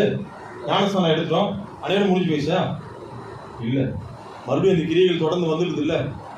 அப்போ இன்னைக்கு நம்ம மறிக்க வேண்டியவைகளுக்கு மறிச்சாதாங்க நீங்க வந்து கண்டிப்பா உங்களுக்கு பாடுகளை சகிக்கிற அந்த பக்குவம் கிடைக்கும். ஜீசஸ் கிரைஸ்ட் இந்த உலகத்துல நீங்க இந்த உலகத்துல வாழ்ந்த பொழுது அவர் எப்படிப்பட்ட சகித்தன்மையா வாழ்ந்தாலும் சொல்லவே வேணாம், எல்லாருமே தெரியும். உணவு, உடை, இருப்பிடம், என்னது இந்த 3 தான் ஒரு மனுஷனுக்கு சகித்தன்மையை கெடுக்குது. என்னது? உணவு, உடை, இருப்பிடம். இந்த 3 காரியங்கள்ல அவர் சகித்தன்மையோடு காணப்பட்டார். இருக்க இடமின்றி, தலை சாய்க்க இடமின்றி அவர் இந்த உலகத்துல வாழ்ந்தார். அப்ப அந்த சகித்தன்மை யாருக்காக அவர் சகித்தன்மையோட இருந்தாரு? எங்கேயாவது ரொம்ப ஸ்பெஷலா அவர் சாப்பிட்டதா எங்கேயாவது இருக்கா? உடை ஏதாவது ரொம்ப பெருசா இந்த உடை ஏதாவது இருக்கா? அவ்வளவு எளிமையா அவர் வாழ்ந்தாரு. என்ன காரணம்? அந்த சகித்தன்மை யாருக்காக? பிதாவின் சித்தத்துக்காக தன்னை என்ன பண்ணாரு? முழுமையா விட்டு கொடுத்தாரு அவரு. அதே வண்ணமாக நீங்க வாழணும்னா நீங்க மறிக்க வேண்டியவைகளுக்கு கண்டிப்பாக மரித்தால் தான் கிறிஸ்துவாகி அந்த அந்த சிந்தை நமக்குள்ள வரும். அந்த நம்ம ஒரே சில விஷயங்களை மட்டும் உங்களுக்கு காட்டி கொடுத்துறேன். அந்த மறிக்க வேண்டியவர்களுக்கு மறிக்கணும்னு சொன்ன தெரியுமா? அதுல மிக முக்கியமானது எது தெரியுமா? நீங்க மறிக்க வேண்டிய காரியம் சுகபோக வாழ்க்கை. ஆசீர்வாதம் தவறே கிடையாது. அதுங்க ஆசீர்வாதம் மனிதனுக்கு மிகவும் தேவை. அதுவும் கர்த்தரால் வசதியா வாழ்வதும் மனிதனுக்கு தேவைதான். ஆனால் அவர் தரும் ஆசீர்வாதம் வேதனை இல்லாத ஆசீர்வாதமும் கூட. கரெக்டா? ஆனால் நல்லா அந்த ஆனால்ன்றத போட்டு வச்சுங்க. மற்றவர்களின் கிறிஸ்துவின் அன்பை விட்டு பிரித்து மற்றவர்கள் அதன் மூலம் இடறுவதற்கு அது ஏதுவாக அந்த வசதி இருந்துச்சுன்னா கண்டிப்பா அது என்ன வேதனை தரக்கூடியதாக இருக்கும். புரியுதா நான் சொன்னது? கவனிக்கிறீங்க நான் சொல்றத? நான் என்ன சொன்னேன்? கிறிஸ்துவின் அன்பை விட்டு அந்த வசதி சுகபோக வாழ்க்கை நம்மளை பிரிச்சு நம்ம மூலமா மத்தவங்க இடறதுக்கு அது ஏதுவா அமைஞ்சதுன்னா அந்த அந்த வசதி கண்டிப்பாக கொடுமையானது தான். அதுக்கு பேர் தான் சுகபோக வாழ்க்கைன்னு சொல்றான். யூதாஸ் பக்கத்திலே இருந்து கூட 30 வெள்ளிக்காசு யார் காட்டி கொடுத்தா? சரி, இப்போ மறிக்க வேண்டியவர்களுக்கு மறிக்கல. இயேசு கிறிஸ்து கூட இருந்தாலும் மறிக்க வேண்டியவர்களுக்கு மறிக்கணும். அந்த சுகபோக வாழ்க்கை, அந்த இச்சை, நான் சொல்றது இச்சைகளுக்கு மறிச்சாதான் உங்களுக்கு என்ன பண்ண முடியும்? சகிப்புத்தன்மையே உங்களுக்கு உள்ள பிறக்கும். அது எந்த பகுதியில் வேணாலும் நீங்க போட்டுக்கலாம். ஆனா அது சுகபோக முதல்ல காட்டுறேன். நீ எது வேணாலும் போட்டு பார்த்துங்க. இன்னைக்கு ஞானஸ்தானம் எடுத்துப்பீங்க, இன்னைக்கு கம்பேர் பண்ணீங்க. இன்னைக்கு நான் மறிக்க வேண்டியவர்களுக்கு மறிச்சிருக்கணும். பாடுகள் சகிக்கணும்னா கண்டிப்பா மறிக்க வேண்டியவர்களுக்கு மறிச்சிருக்கணும். ஏசா ஒரு படி கூழுக்கு இச்சை எப்படி இருக்கு பாருங்க. ஒரு படி கூழுக்கு என்ன பண்ணா மிகப்பெரிய சகிக்க முடியல. புரிஞ்சுங்களா? ஆகையால் இது சகிப்புத்தன்மை இல்லைனாலே பிரச்சனை தான். அதான் பவுல் சொல்றாரு பாருங்க, மிகவும் இதை அறிந்தவராக வாழ்ந்திருக்கவும் எனக்கு தெரியும், தாழ்ந்திருக்கவும் எனக்கு தெரியும். நல்லா கவனிங்க. இன்னைக்கு நீங்க ஆண்டவர் அறிஞ்சுக்கிட்டு இந்த வசனம் வாசிமா 1 தீமோத்தேயு 6, 9, 10, 11.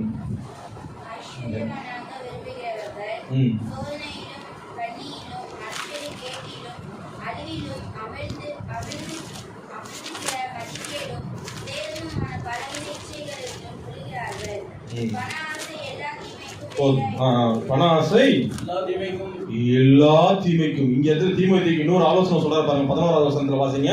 நீயோ மனுஷனே நீதியையும் விசுவாசத்தையும் சாந்த குணத்தையும் அடையும்படி நாடு. புரியுதா?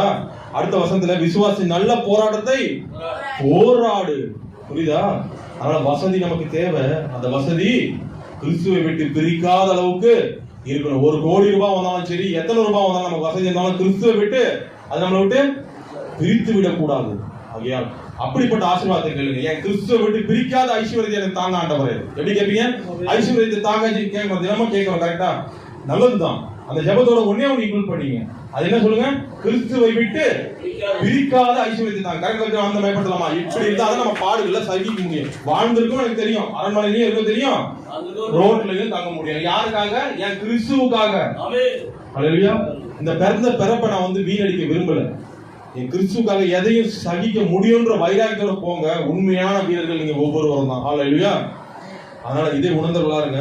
இப்ப பாருங்க, ஒரு எக்ஸாம்பிள் சொல்றேன். நீங்களே இந்த ஞானஸ்தானம் எடுக்கிறப்போ மரிச்சதுக்கும் இப்ப இருக்கிறதுக்கும் நிலையை நான் சொல்றேன் பாருங்க. இப்போ ஒருத்தர் இருக்காருன்னு வச்சுங்களேன், ஆண்டவருடைய ஆசீர்வாதத்தை போயிட்டு நல்லா பெரிய ஆள் ஆயிட்டாரு. அவர் ஓலை குடிசையில முன்னாடி இருந்தாருன்னு வச்சுங்களேன். இப்போ அவர் இப்போ நல்ல ஒரு பெரிய பங்களா இருந்தாரு. அவர் பெரிய ஊழியக்கார ஆயிட்டாருன்னு வச்சுங்களேன். இப்போ திடீர்னு ஒரு ஓலை குடிசையில உங்களை ஜெபிக்கிறதுக்கு உங்களை கூப்பிடுறாங்க. அவர் வர முடியாத அளவுக்கு ஷெட்யூல் இருந்தாலும் ஏற்படுத்திட்டு வரலாம். ஆனா அவர் வராம மறுபடியும் அங்க கால் பதிக்கிறது, சேற்றுல காலை வைக்கிறது போல நினைச்சாருன்னா அவர் உண்மையிலே மறிச்சிருக்காரா? புரியுதா? அப்ப மறிப்பது என்பது எப்படி? புரியுதா? சகிப்புத்தன்மை. பணம் வந்துட்டாலும் சரி, வரனாலும் சரி, என் கிறிஸ்துவை விட்டு என்னை பிரிக்கவே முடியாதுன்ற நிலையில இருக்கிறவங்க தாங்க உண்மையான ஒரு சகிப்புத்தன்மையுடையவங்க. வேற எதுங்க அவங்களை பிரிக்குது? யோசிங்க. இன்னைக்கு நீங்க ஒவ்வொருவரும் யோசிங்க. எதுவும் பிரிக்க முடியாதுன்னு பவுல் தைரியமா சவால் விடுறாருங்க. 8 வாசிங்க. ரோமர் 8, 35, 36. ரோமர் 8ஆம் அதிகாரம். ஏன்னா உங்களுக்குள்ள எந்த சகித்தன்மை எது முடக்குகிறதுன்னு எனக்கு தெரியாது. ஆனா நீங்க ஒரு சில விஷயங்கள் தான் உங்களுக்கு காட்டியிருக்கேன். எது நீங்க தெரிஞ்சீங்க. மறிக்க வேண்டிய மறிச்சிருக்கோமா இல்லையா? ரோமர் 8, 35.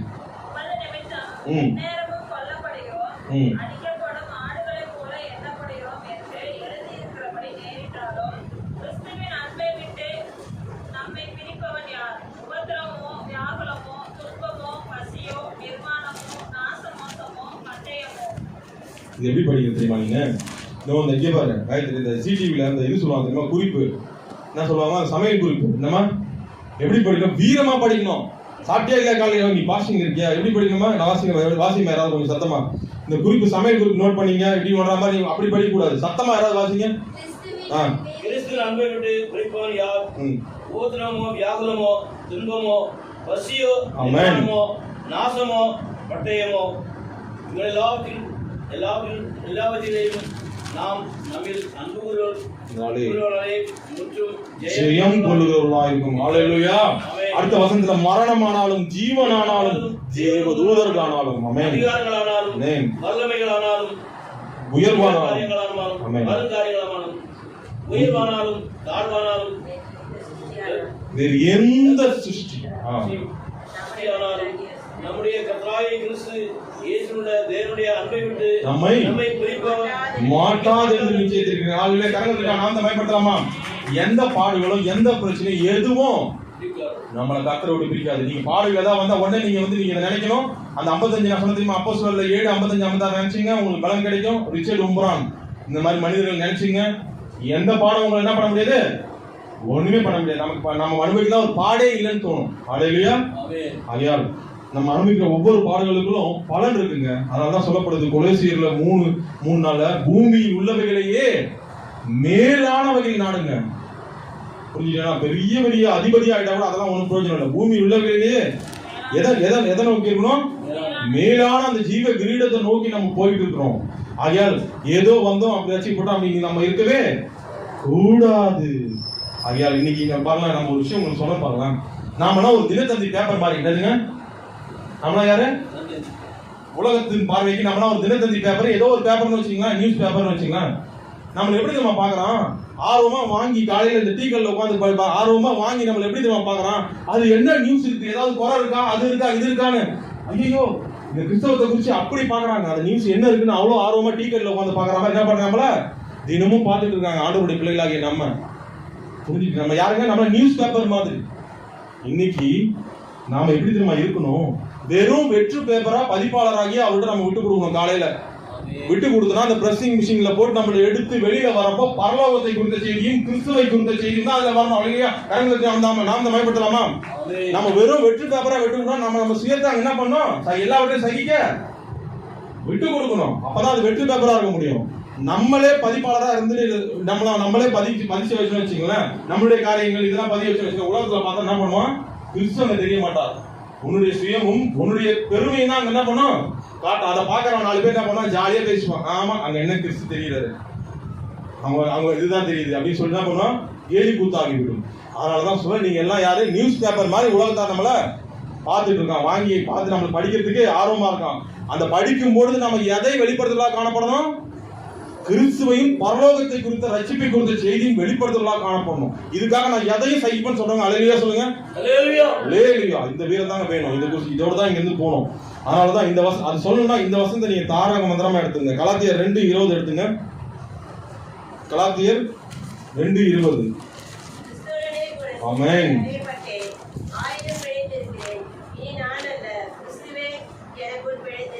கிறிஸ்துவனே கூட எப்படி இருக்கேன்? சிலுவையில் அறையப்பட்டேன், இனி நான் அல்ல கிறிஸ்துவே எனக்குள் பிழைத்திருக்கிறார். ஆகையால் செத்த கிரியைகள் எதுக்குமே இடம் இல்ல. இதை மனதில் கொண்டா பாருங்க. ரோமர் 6:8 வாசிமா. ரோமர் 6:8.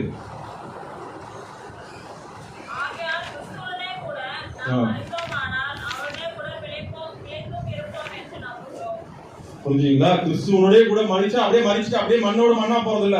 உங்களுக்குரிய ஒரு பலன் இருக்கு. அவரோட கூட நம்ம என்ன பண்ணுவோம்? எழுந்திருப்போம்ன்ற அந்த நம்பிக்கை நமக்கு இருக்கு. அதை நம்பி அந்த ஒரு விசுவாசோட இங்க நீங்க வீரத்தோட தாங்க நீங்க இருந்து போகணும். ஐயா முன்னெல்லாம் பாருங்களேன், இந்த ரட்சிக்கப்பட்ட புதுசுல ஒரு கணத்துல அரைஞ்சா ஒரு எல்லாமே வசனங்கள்லாம் நமக்கு ஷார்ப்பா இருக்கும் மைண்ட். என்னதுங்க? ரட்சிக்கப்பட்ட புதுசுல நமக்கு தான் ஆண்டவர் எல்லாமே சொல்றாரு. எப்படி இருக்கும்? ஒரு தாயும் தகும் கனம் பண்ணுவாங்க. இப்படி என்னது இப்படிலாம் நம்ம அம்மா அப்பாவுக்கு எப்படி இருக்கும்? அம்மா என்னம்மா சொல்லுங்கம்மா, இந்த வார்த்தைலாம் அப்படி ஒரு பெருசா தெரிஞ்சிருக்கு. கரெக்டா? ஒரு கணத்துல அரைஞ்சா மறு கணத்தை காட்டுன்னு சொல்றாரு ஆண்டவர். சாதாரணமா தான் திட்டிருப்பான், ஆனா கூட பரவாயில்லப்பா 2 கணத்துலயும் அரைஞ்சிருப்பா, நான் அப்பதான் அந்த வசனத்தை பூர்த்தி செய்ய முடியும். அந்த அளவுக்கு எல்லாம் பொறுமை இருந்தது. இப்ப எப்படி இருக்கிறோம்? அதை மறிச்சிருக்கோமா? கவனமா இருக்கணும். சகிப்புத்தன்மை எப்படி இருக்குன்னு நம்மளே டெஸ்ட் பண்ணணும். இப்போ வந்து அதெல்லாம் ஒன்றும் இல்லை, அதெல்லாம் இந்த காலம், அதெல்லாம் அந்த காலத்துல தான் இந்த வசனம் செட் ஆகும். என்னது ஒரு கணத்துல அஞ்சா மறு கணத்தை காட்டு, இப்போ அப்படிலாம் செட் ஆகாது அப்படின்னு நினைச்சீங்கன்னா கண்டிப்பா நீங்க சரியா இன்னும் மறிக்கவில்லை என்று அர்த்தம். ஆகிய ஒவ்வொன்றா நீங்க ஒப்பிட்டு பார்த்துங்க. இன்னைக்கு வந்திருக்கிற நீங்க ஒவ்வொன்றா கண்களின் இச்சையிலிருந்து எல்லாவற்றையும் ஒப்பிட்டு பாருங்க. நம்ம எல்லாவற்றுக்கும் சரியா மறிச்சிருக்கோமா? இதை மனதில் கொண்டவர்களாக காணப்படுங்க. மரியாதை நீங்க முடிக்க போற அந்த தலைப்பை மரியாதை நீங்க மனதில் நினைத்துக் கொள்ளுங்க. யாரும் மகதில் மரியாதை குறிச்சு மறித்தவர்கள் அடுத்து இருக்கக்கூடிய ஒரு விஷயம் என்ன தெரியுமா? அவருடைய பாதபடி. அல்லேலூயா. அவங்க மறித்தவர்கள் என்னது? பாவத்துக்கு மறித்தவர்கள். மரியாதை எங்க இருந்தாங்க? பாதபடியை விடவே பாதபடியே இருந்தாங்க. மறித்தவர்களை நீ மறிச்சிருந்தா நம்ம எப்படி எங்க இருக்கணும்? ஞானசாரம் எடுத்தோம், அடுத்து பிரியாணி சாப்பிட்டாலும் என்ன பண்ண என்ஜாய் பண்ணி நம்ம இஷ்டத்துக்கு போறதில்ல. எங்க போனாலும் எங்க யாருடைய பாதபடி கீழே நம்ம இருக்கணும் நினைப்பணும். அந்த பாதபடியை விடாம இருந்தா மாத்திரம் தான். அவர் கல்லறையில கூட யார் எங்க போயிட்டேன்னா ஐயோ என் கிறிஸ்து எங்க அப்படின்னு தேடுகிற அந்த பதைபதிப்பு உங்களுக்குள்ள எப்போதும் இருக்கும். அந்த பதைபதிப்பு வேணும் தான் உண்மையிலே. அல்லேலூயா. நம்ம ஞானசாரம் எடுத்துக்கோ தெரியுமா? அப்புறம் ஒரு விஷயத்த பாவத்துக்கு மறுத்து நீதிக்கு பிழைச்சிருக்கோம் தெரியுமா? அந்த நினைப்பு நமக்கு இருக்கணும். ஏன் தெரியுமா சொன்னா, அந்த நினைப்பு இருக்கும் பொழுது அடுத்து ஒரு விஷயத்த ஒரு மனசு எதிர்பார்க்கும். என்ன சொல்லுங்க பார்க்கலாம்? கிறிஸ்துவனுடைய வருகையை எண்ணி எங்கே மரியாதை தேவை தெரியுமா? கல்லறையில போய் அதே பதப்பதப்பு நமக்கு ஒவ்வொரு நாளும் தேவை. ஏன்னா கிறிஸ்துவனுடைய வருகையை எண்ணி நம்ம வானத்தை நோக்கி எப்படி இருந்தோம்? எப்போதும் ஆயத்தமாகலாம், மற்றவங்க ஆயப்படுத்தலாம். எப்படி இருந்தோம்? அவர் எங்கேன்னு தேடுகிற அந்த பதைப்போடு நம்ம காணப்படும் போதுதான் நம்ம உண்மையிலேயே மரித்தவர்கள் பாவத்திற்கு. அல்லேலூயா. பாவம் செய்யாதே என்ற அதாவது பாவம் செய்யாதே என்ற வார்த்தையால ஜெயித்தவங்க தான் அந்த மரியாதை. ஆகையால் இதே ஃபார்முலாவை நாமளும் ஃபாலோ பண்ணும் பொழுது உண்மையிலேயே நம்ம எதையும் சகிக்க நம்மளால என்ன பண்ண முடியும்? கிறிஸ்துவாக காணப்பட முடியும். அப்பதான் நம்ம ஆயத்தமுள்ள மனவாட்டியாய் நம்ம என்ன பண்றோம்? இருக்கிறோம். எப்போது வேணாலும் அவருடைய வருகையில சடனா எடுத்துக்கொள்ளப்படும். அல்லேலூயா. அதுக்கு தாங்க இந்த செய்தி இவ்வளவு நேரம் உங்ககிட்ட சொல்றதுக்கு காரணமே. ஆகையால் இன்னைக்கு யோசிப்பாங்க, மரித்தவர்கள் அடுத்து இருக்கக்கூடிய இடம் எது? கிறிஸ்துவனுடைய பாதபடி. அவர் எங்க போனாலும் அவர் தேடுகிற அந்த குணம் உங்களுக்குள்ள அவர் பாதபடியிலே இருந்தாதான் முடியும். ஏன்னா அவருடைய சீடர்கள் அவருடைய பாத சுவடுகளை தான் ஃபாலோ பண்ணணும். சீடர்கள் தான் நாம, இல்ல வெறும் விசுவாசிகளா, இல்ல கெஸ்டா, விருந்தினர்களா? சீடர்கள். இதை மனதில் கொண்டவர்களாக அடுத்த தலைப்புல போலாம். அடுத்த தலைப்பு என்னமா? இவ்வளவு தூரம் சொல்லிட்டேன். அடுத்த தலைப்பு யார் கூட நம்ம அந்த பாடுகளை சகிக்கிறோன்றது தான். இது உங்களுக்கு இன்னும் தைரியத்தை கொடுக்கும். அது கடைசியா ஒன்று வாசி மாத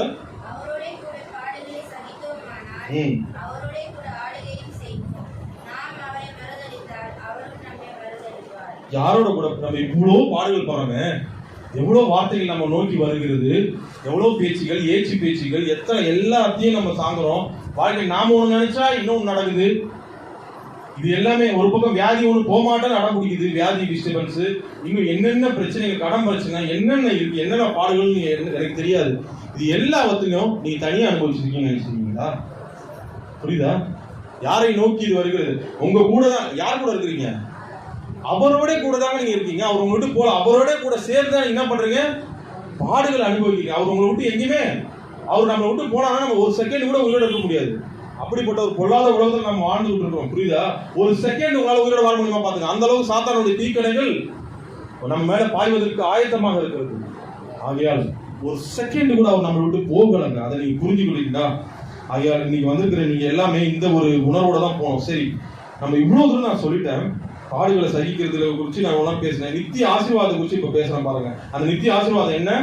அவரோட கூட சேர்ந்து என்ன பண்ணுவோம்? ஆளுகை செய்கிறவர்களா மாற போறோம். இவ்வளவு தூரம் ரசிக்கப்பட்ட நாம நம்ம மூலமா மற்றவங்களும் ரசிக்கப்படுறதுக்கு வழியா இருக்கிறது மாத்திரம் இல்லாம கடைசியா இது என்ன எப்படி இருக்கணும்? நம்மளுடைய ஃபினிஷிங் எப்படி இருக்கணும்? ஏதோ தப்பி பிழைச்சி பரலோகத்தை போய் தொப்புன்னு போய் இந்த கல்லணை போல விழுந்ததா இருக்கக்கூடாது. எப்படி இருக்கணும்? மற்றவங்களையும் கூட்டிட்டு போய் நீங்க ஆளுகை செய்கிறவர்களாக நம்ம என்ன பண்ணோம்? இருக்கணும். அதுக்குதான் இன்னைக்கு தேவன் உங்களோட பேசுறாரு. முதிர்ச்சி அடையணும்னு சொல்லி ஆண்டவர் விரும்புறார். ஒவ்வொருவரையும் அப்படிப்பட்டவரா பார்க்க விரும்புகிறார். அல்லேலூயா. உங்க ஒவ்வொருவரையும் உண்மையான வீரர்களாக பார்க்க விரும்புகிறாருங்க. சரி, நான் உங்களை பார்த்து ஒரு கேள்வி கேட்கிறேன். உண்மையிலேயே நான் உங்களுக்கு பாடுகளை குறித்து நீங்க எப்படி நினைக்கிறீங்கன்னு சொல்றேன். லாக்டவுன்ல எத்தனை பேர் சபை திறக்காததை குறித்து ஒரு பெரிய விஷயமா எடுத்திருக்கீங்க? அதை ஒரு பாடா நீங்க நினைச்சிருக்கீங்களா? உங்க மனசாட்சியை பார்த்து அவங்க நினைச்சுக்க ரொம்ப சந்தோஷம். கரகத்துக்கு நாம் மேம்படுத்தலாமா? கர்த்தருடைய நாமத்தை நான் சொல்றது புரிஞ்சுக்கீங்களா? லாக்டவுன்றது ஒரு பெரிய ஒரு பாடு போல நமக்கு காணப்படுது. ஆமா, வாதம் தான். மனுஷன் செய்யற பாவம் தப்பிதங்களால உலகத்துல ஆண்டவர் என்ன பண்றாரு? வியாதி அனுப்பிச்சு இந்த மாதிரி பண்றாரு. கடைசி காலத்துல அறிகுறிகள் தப்புன்னு சொல்லலாம். ஆனா நாம இதை பாடம் நினைக்கிறோமா? நான் யோசிச்சு பாருங்க. நான் உங்களை பார்த்து ஆர்டர் கேட்கிறாரு. லாக்டவுன்ல சபை ப்ராப்பரா இல்ல, வாலிபர் மீட்டிங் மிஸ்ஸிங் நேற்று தான் நடந்திருக்கு. 2 ஹவர் நடக்கிற ஆராதனை 1 ஹவரா நடந்திருக்கு. ஆனாலும் நம்ம தவறாம நடந்துச்சு. ஆனா இதை குறித்து எத்தனை பேர் ஒரு பாடாகவும் இது ஒரு பெரிய இஷ்யூவாகவும் தேவனத்துல வச்சு நம்ம ஜெபிச்சிருக்கிறோம்? புரிஞ்சுக்கீங்களா? இந்த உணர்வு நமக்கு தேவை. என்ன பிரச்சனை இருந்தாலும் எந்த பிரச்சனை இருந்தாலும் நம்ம என்ன பண்ணோம்? என் தேவனை விட்டு பிரிக்க முடியாதுன்னு வைராக்கியத்தோட போறோம். இன்னைக்கு மண்டே கூட நடக்க வச்சு ஆண்டவர் தான் நடக்க வச்சாரு. கரங்க தட்டி நாம் தான் பயன்படுத்தலாமா? அவர் தான் நடக்க வச்சாரு. ஆனால் குறைக்கப்படுகிற நேரமும் மீட்டிங்லாம் வாலிபர் மீட்டிங்லாம் மிஸ் ஆயிருக்கு. இதெல்லாம் ஒரு பாடுதல், நமக்குள்ள கஷ்டம் தான். இதை குறித்து நம்ம கவலைப்படுறோமா? இல்லை நம்முடைய ஆசீர்வாதங்கள் குறைக்கிறதுனால அதை குறித்து நம்ம கவலைப்படுறோம்? ஆசீர்வாதத்தை நம்ம ஆண்டவர் கண்டிப்பா கொடுப்பாரு. எப்படி நம்ம இதை குறித்து கவலைப்படும் பொழுது எல்லா ஆசீர்வாதம் நம்மள நோக்கி வரும். அதை நீங்க மனதில் கொண்டவர்களாக காணப்படுங்க. ஆகையா இன்னைக்கு வந்திருக்கிற நீங்க எல்லாமே கிறிஸ்துவுடைய பிள்ளைகள் என்பதை உணருங்க. ரோமர் 8:17 எடுத்து வாசிமா. நான் உங்களை திடப்படுத்தி விட்டு இந்த செய்தியை முடிக்க போறேன். ரோமர் 8:17.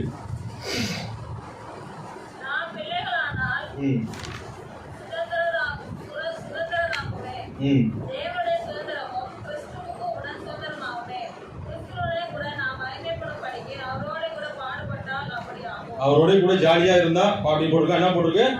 நாம பிள்ளைகளானால் சுதந்திரமாமே, சுதந்திரம் கிறிஸ்துவுக்கு உடன் சுதந்திரமாமே. சந்தோஷம் தான். எல்லா பாக்கியமும் எல்லா சுதந்திரமும் நமக்கு இருக்கு. ஆனால் கிறிஸ்துவனை கூட நாம் மகிமைப்படும்படிக்கு என்ன பண்ணணும்? பாடுபடணும். வேதமே என்ன பண்ணுது? பாடுபடுறதை குறிச்சு போடப்பட்டிருக்கு. சில பேர் பாடுகள் எல்லாம் அந்த பரிசுவாங்க என்ன பண்ண பத்தாது, இன்னும் கூட நான் அனுபவிக்கிறேன் கிறிஸ்துக்காக. அங்க போய் நான் சாதாரணமா உட்காரக்கூடாது. எனக்கு கிறிஸ்து என்ன பண்ண அது பாக்கியமா கருதுறாங்க. நம்ம பாக்கியமா கருதுறோம். பத்தாது, இன்னும் என் தேவனுக்காக நான் என்ன பண்ணணும்? தைரியமா அப்படி இருக்காங்க. நிறைய பரிசுவாங்க எடுத்து பாருங்க. பேதுருலாம் தலைகீழா சிலுவையில் அறையப்படுறதுக்கு ஒப்புடுக்கிறது. அந்திரேயான்னு சொல்லிட்டு அவருடைய சீடர் இருக்கிறாங்க. எக்ஸ் வடிவத்துல சீடர்கள் சிலுவை மரணங்கள் சொல்லிட்டு போட்டு பாருங்க. சார் இது சீடர் இயேசுடைய 12 சீடர்களுடைய மரணம் சொல்லிட்டு நெட்ல போட்டு பாருங்க. ஒவ்வொருத்தரும் பாடுகளை அனுபவிச்சுதான் இறந்துருக்காங்க. விரும்பி அதை சந்திச்சாங்க. ஏன்னா தேவனுடைய அங்க போய் நான் மகிமையா இருக்கணும். இந்த சாட்சி கேட்கிற ஒவ்வொருத்தரும் தேவனுடைய நெருங்கமான இருக்க மாட்டோம். இன்னும் வைராக்கியமா அந்த அளவுக்கு இந்த உலகத்துல பாடுகள் இல்லை. எல்லா ஃபெசிலிட்டியும் நமக்கு இருக்கு. இதுக்கே நம்ம தேவனுக்கு நன்றி சொல்லணும். ஹல்லேலூயா. புரிஞ்சுட்டீங்களா? அந்த அளவுக்கு சந்தோஷமா நம்ம வச்சிருக்காரு. ஆகையால 18ஆம் வசனம் வாசிங்க தொடர்ந்து. ஆதலால் இந்த பாடுகள் எல்லாம் பெருசா நினைக்காதீங்க. ஆதலால் இக்காலத்து பாடுகள் இனி நம்மிடத்தில் வெளிப்படும் மகிமைக்கு ஒப்பிடத்தக்கவைகள் அல்ல என்று எண்ணுகிறேன். ஆகவே கலங்காதீர்கள். உங்க ஒவ்வொருவரையும் பார்த்து சொல்றது ஆண்டவர், கலங்காதீர்கள். எந்த பாடுகளிலையும் கலங்காதீர்கள். அவரோட கூட தான் நீங்க சேர்ந்து பாட அனுபவிக்கிறீங்க. தனியா உங்களை அவரு விடல. ஆனா நல்லா கவனிக்கணும். அவரை விட்டுட்டு போயிட்டா பிரச்சனை. அவர் மறுதளித்தால் அவர் என்ன பண்றாரு? மறுதளிப்பார். அதையும் நீங்க மறந்துடாதீங்க. அது கீழே இருக்கிற என்ன பண்ணுறது? அவர் மறுதளித்தால் மறுதளிப்பேன்னு சொல்றதையும் நீங்க கவனமா மனசுல ஞாபகம் வச்சுக்கணும். நான் வாசிக்கிறேன் பாருங்க. 2 கொரிந்தியர் 1:5-6. சரி. எப்படி எனில் 6வது வசனம். எப்படி எனில் கிறிஸ்துவனுடைய பாடுகள் எங்களிடத்தில் பெருகுகிறது போல கிறிஸ்துவினால எங்களுக்கு ஆறுதலும் பெருகிறது. அப்போ கிறிஸ்துக்குள்ள நோட் பண்ணீங்களா? 2 கொரிந்தியர் 1:6. எப்படி எனில் கிறிஸ்துவனுடைய பாடுகள் எங்களிடத்தில் பெருகுகிறது போல. அப்படியே விட்டுறாரு. பெருகிறதோட அப்படியே போயிடுச்சா? இல்ல, ஆறுதலும் கூடவே சேர்ந்து பெருகிக்கிட்டே இருக்குன்றத மனதில் நீங்க வச்சுட்டீங்க. போங்க, நீங்க உண்மையான வீரர்களா இருப்பீங்க. தொடர்ந்து 7ஆம் வசனத்துல, அதனால் நாங்கள் உபத்திரவப்பட்டாலும் அது யாருக்கு? உங்கள் ஆறுதலுக்கும் ரட்சிப்புக்கும் ஏதுவாகும். நாங்க ஆறுதல் அடைந்தாலும் அதுவும் யாருக்கு? உங்கள் ஆறுதலுக்கும் ரட்சிப்புக்கும் ஏதுவாகும். நாங்கள் பாடுபடுகிறது போல நீங்கள் பாடுபட்டு சகிக்கிறதுனாலே அந்த ரட்சிப்பு பலன் செய்கிறது. ரட்சிப்பு பலன் செய்தா இல்லையா? பலன் செய்கிறது. அதுதான் சொன்னா ரட்சிப்புக்கு தான் நம்ம அர்த்தம் கற்பிக்க முடியும் இந்த உலகத்துல. அல்லேலூயா. இதை உணர்ந்தவர்களாக இங்கிருந்து நீங்க போங்க. ஒரு விஷயத்த நான் உங்களுக்கு, அதாவது இயேசு கிறிஸ்துவினுடைய வாழ்க்கையை குறித்து நீங்க பாக்குறப்போ ஒரு விஷயத்த, இந்த பாடுகளை சகிக்கிறதுக்கு அவர் விஷயத்த கையாண்டாரு. அதை நீங்க ஃபாலோ பண்ணீங்க. பாடுகளை சகிக்கணுமா? ஒரு விஷயத்த கையாண்டுங்க. அது என்ன? நிதானம். அதாவது சாந்தம். எல்லாத்தையும் காட்டுறதுக்கு நேரம் இல்லை. நிதானம், அதாவது சாந்தம். இன்னொரு பெயர் என்னது? சாந்தம். நான் சாந்தமும் மனத்தாழ்மையுமா இருக்குன்னு யார் சொல்றாரு? ஆண்டவர் சொல்றாரு. அவருடைய வாழ்வியல நீங்க எடுத்து பாத்துங்க. அவர் குழந்தையா பிறக்கிறப்பவே பிரச்சனைங்க. பாடுகள் ஆரம்பிச்சிச்சுங்க. ஏரோது என்ன பண்றான்? ஆண் பிள்ளைகளெல்லாம் கொல்றான். குழந்தையா பிறக்கிறப்பவே பிரச்சனை. பிறந்த பிறகு பிரச்சனை. பிறக்கிற இடமும் அரண்மனை கிடையாது. பாடு எங்க? தொழுதுல பிறக்கிறாரு. எவ்வளவு பிரச்சனை பாருங்க. பெரிய பணக்காரர்கள் அவங்க அப்பா அம்மா கிடையாது.